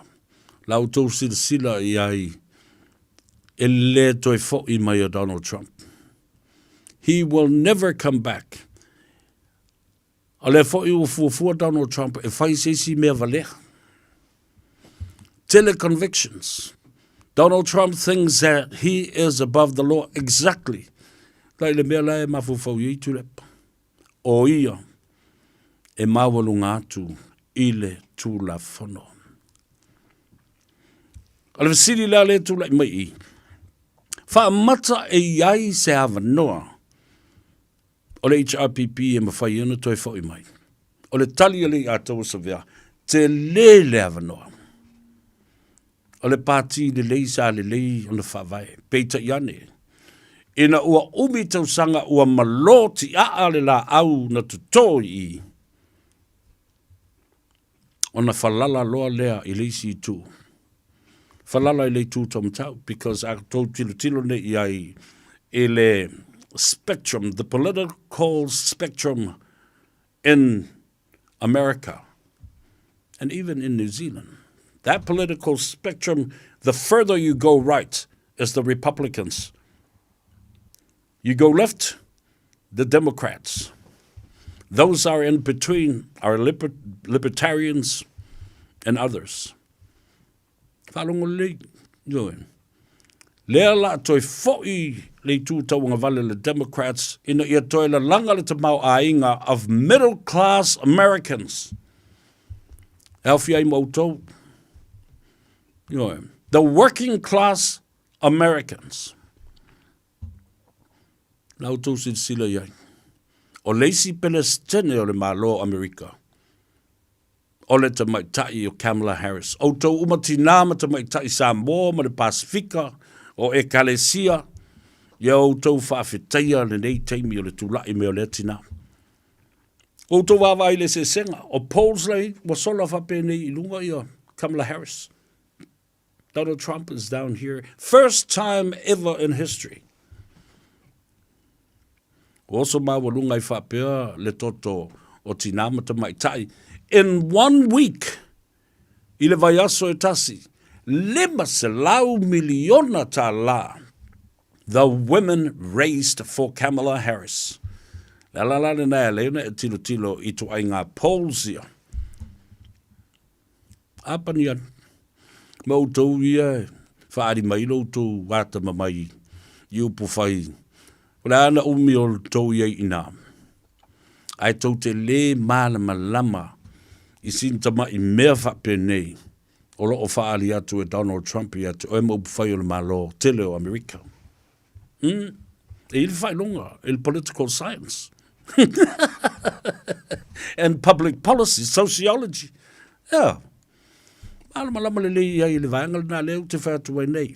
O le fulusia lela fulusia nei, because we're not too far away from the 5th of November, the presidential election. And I'm telling you, you will eat your words. E tū lai mai, le ulua I te mai tai. Pe o le mele tupu ya Samoa. Sui pare mia, fia me, taimi mua se te mai tai. Ulua I pare mia te mai tai mua. And that's exactly what's going to happen with American politics. And I want you not to be disappointed. You should be happy. You should be glad. Because Kamala Harris will save America from many, many, many painful things that Donald Trump was going to do. O tose sile. E le toe malo se whainga malo. E le talanoa I le policy. Tusa le Donald Trump matule. E le toi talanoa I se tulafono ma se manuia ma se tamau ainga. Ma mea te tau na nga I el tulafono I se alanga o mafofo o la tau. O ila ua pule atu I lunga atu ma mawa lunga atu o le tulafono. They are above the law. Au tau se sila yang. Teimi le na alua nei I le mea le. Ta milo sanga ale fatu tua I le tua Samoa watas. Na ale fa leanga le mea sa fai tu lepa. Fia me malauli ale mali toa. Tala noa I le polo keti e manuia I le tunu. Tala noa I le tamau a inga. Tala noa I le tula fono ma fasuia inga. Whaam sinonga o whanua ma swafa. Wa uma na mata ia le tupua wa uma ona tausi, ona tusi. Ma tā pena le tula fono ai tau whaavalea I le atunu. Nao na o I tua na o se mea tau whaafolinga o lea ua o e whaise tala nuanga ma le atunu. A o le mai mau o le teimi e toe au malu mai ai manongi o le tō whaare leia le atunu. Ai le mwhainto e tu I tonu I. Le mwhai. Nanga o man tusi tu la fon. Pa o le mele la o le whaitonga lon tolo le pasi o le tu la fon. Pe pelo nai tō ina. A li mwhai pulo le wai tonu I. Le tau ai a te tau tō a tele ma malu ai ma whai o tō whai unga. Nā le mele wai. O le toi ngā pule le nā e whai ai ali ma whai pule whai unga se se. Whai I la tau whai unga o I unga I te tau na avele ma tā upule le wha masinonga. Whao le tā. Whao le tā. E le ma whai o se ma tā upule wha masinonga o soli ngā tu la fono. Nā lewa whai atu I le unga e li ma whai pule. Ai e moi fole ata. Le ai se ta mai I nisi po se iota po oni de matai tusi la iti whapenei na lo lomi ai le tu la fono lea. Nothing. Nothing. This was all propaganda and all lies. Wale loe la wadi tari. O mana sao noa le pare mia le tamai tai pare. O mana fai tau le tu la fono le mase mea o iai ton. Le ai lava mase mea o iai I te tono. Ia. Le na. Toi fo I maila ia leo la vasili le mata upulea. E iai se avanoa. E mawhai e ona toi fo I mai le HRPP I le numana I seisi taimi. Awa o le mele e nei, e wawa ai atu. O le tali I e mawhai. A le alala a wala e whai ai. Pe a wha malolo ese tu le epa. E le te tau na to e vema te tai. Ana loto te tele to ina matangata ia le olo iei tono le pati lea. When you remove him, then that's when you get your chance in the future. But if you can't and don't remove him, you will continue to suffer immensely under his leadership and will never come back to govern the country again. Never again. Never to the sina again. Mana tua le tusili na tusia e tun mafono a pelu ayavao. Never to the sina again. Ele toi foi I le sina sina. Deanga o na pe ai le tuna le teine. Ma le mawhai ai o na whaangalo e le teine. Leanga o taimi uma e wa ai le sina. E nā te mana tua ai. Le la whainga ua ma le tuna. And the metaphoric comparison to that poem by Tunu Mafono a Pelu Ayavao, you will never get there anymore. Never to the Sina again. Lena, ya ai ole ta ua lena, o ta penanga mo le whainga panota. La to solidarity from this time up to the election. Asolimo November, Pati America. Lewa vavalo tu mele. Asolima nangade a o tilo research and polling. And reports after reports, because one of the networks that is doing propaganda for Donald Trump is the Fox News. Now me pepelo a me e fasalana ulena vaenga la tu. Asia, langa fo lai mo e la tu pe ya DJ Jump.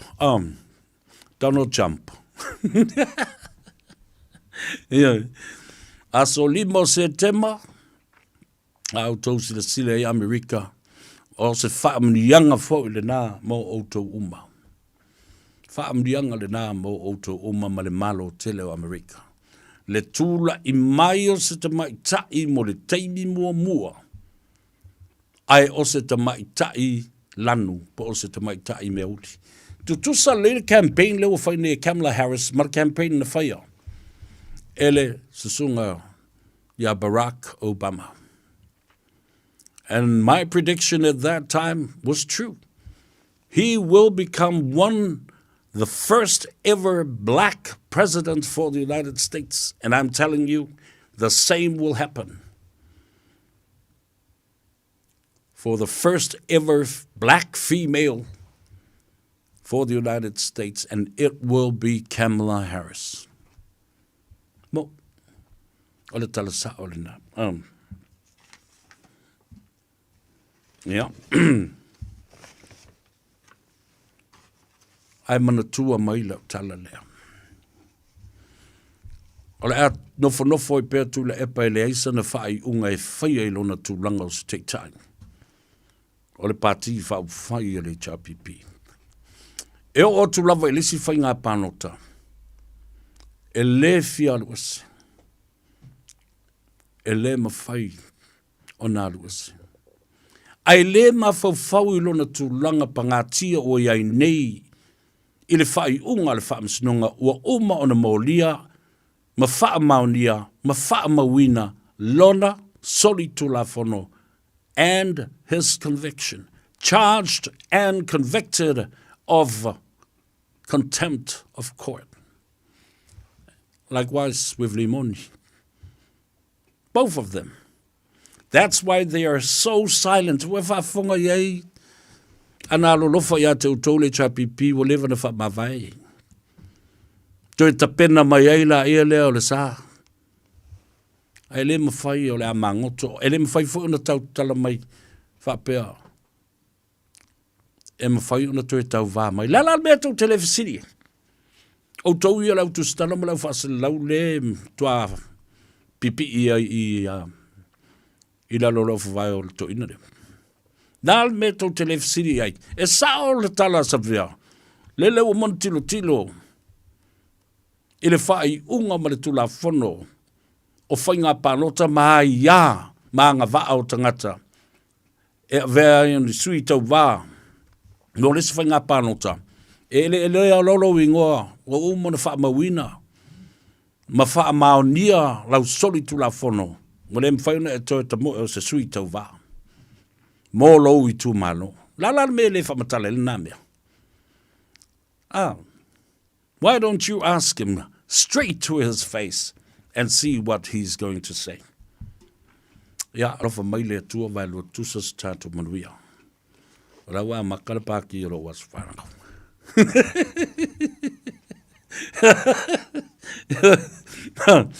Anga le mai le tua. Ia, ma wha pendao na wha malu o na awa lofa. Le ia tafi e se ai. Ma wha a vala.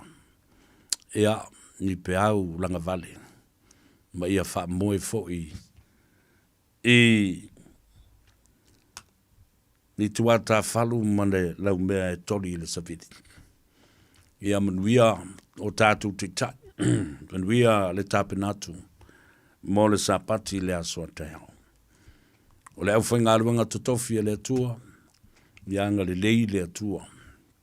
I le launga ina. O le upu fola le asoa te hao. Ta maam tina mātutua. Pa anga tōtino. Ma le pa ia mawalunga o Samoa. Share our program. Like it, share it, and leave a comment for me so I can read it and enjoy it. Yeah. Pa i ainga, mawala au tu wha. Nusonga ya tu mum pule male. Pa ia fo I le au fu eno loa.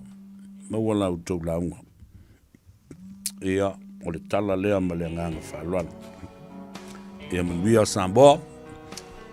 Ma iona maunga te tele se o iona maunga iti. Le pese lea le atou sa vea. E wha manuia atuai I a te oe. Le nofo tō tasi. Le tina ia vai tupu. Le tina ia e seta mai nai tapitha. Ia ma outou uma tina uma ma tamai tai o le atunu. Le atou sa vea le nei wha pia fōi I le sunga. Ia la uli Isaac Paunga. Ia manuia tele. Wha soifua ia ma ia manuia. Se iangi mai, si o le o e tawhia whalongo I ai, la upele ea, po o whea o e ai.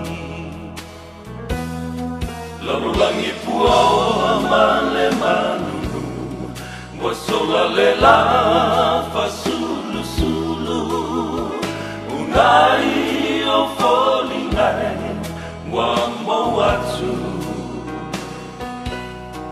Be ana ela salata mai se kusia uma e foi mai la upele ea wasili o eleva ai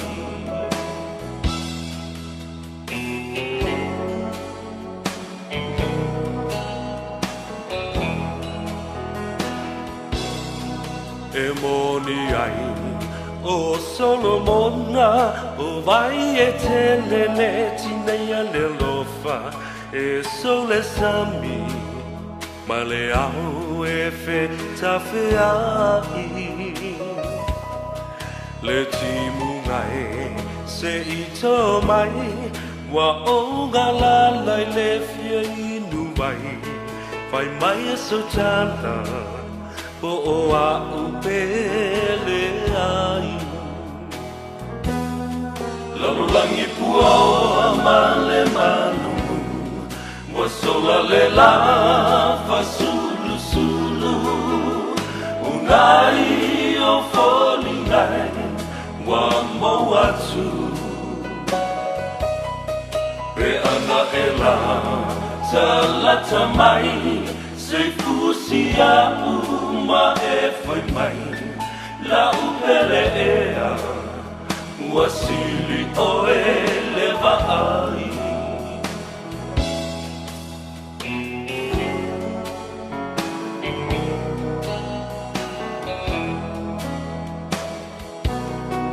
Le masoninga a oe maita lau pele e ai le whanga luina o te wina ea oe isi o ufatu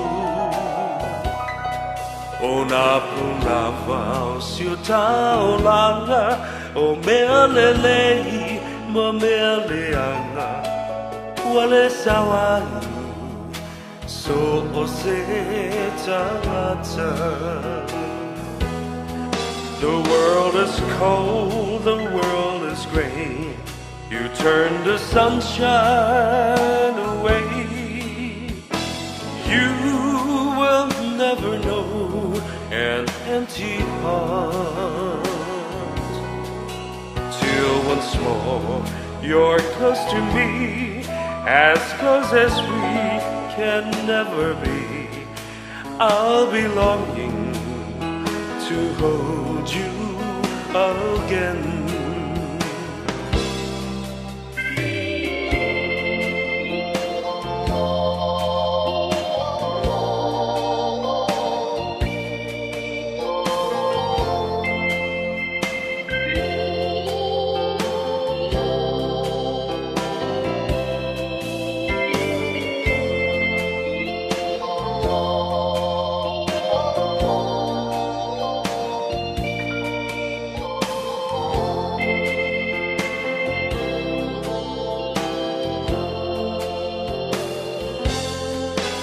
Langi pua ma le malulu wasola le la fasulu sulu unai o foli ngai wa mawatu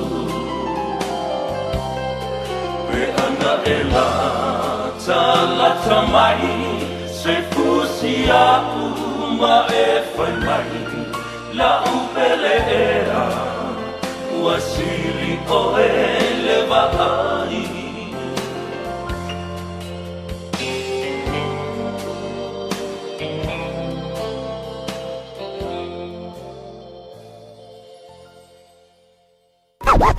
Hours a day, 7 days a week. Radio Samoa streaming live on www.radiosamoa.co.nz.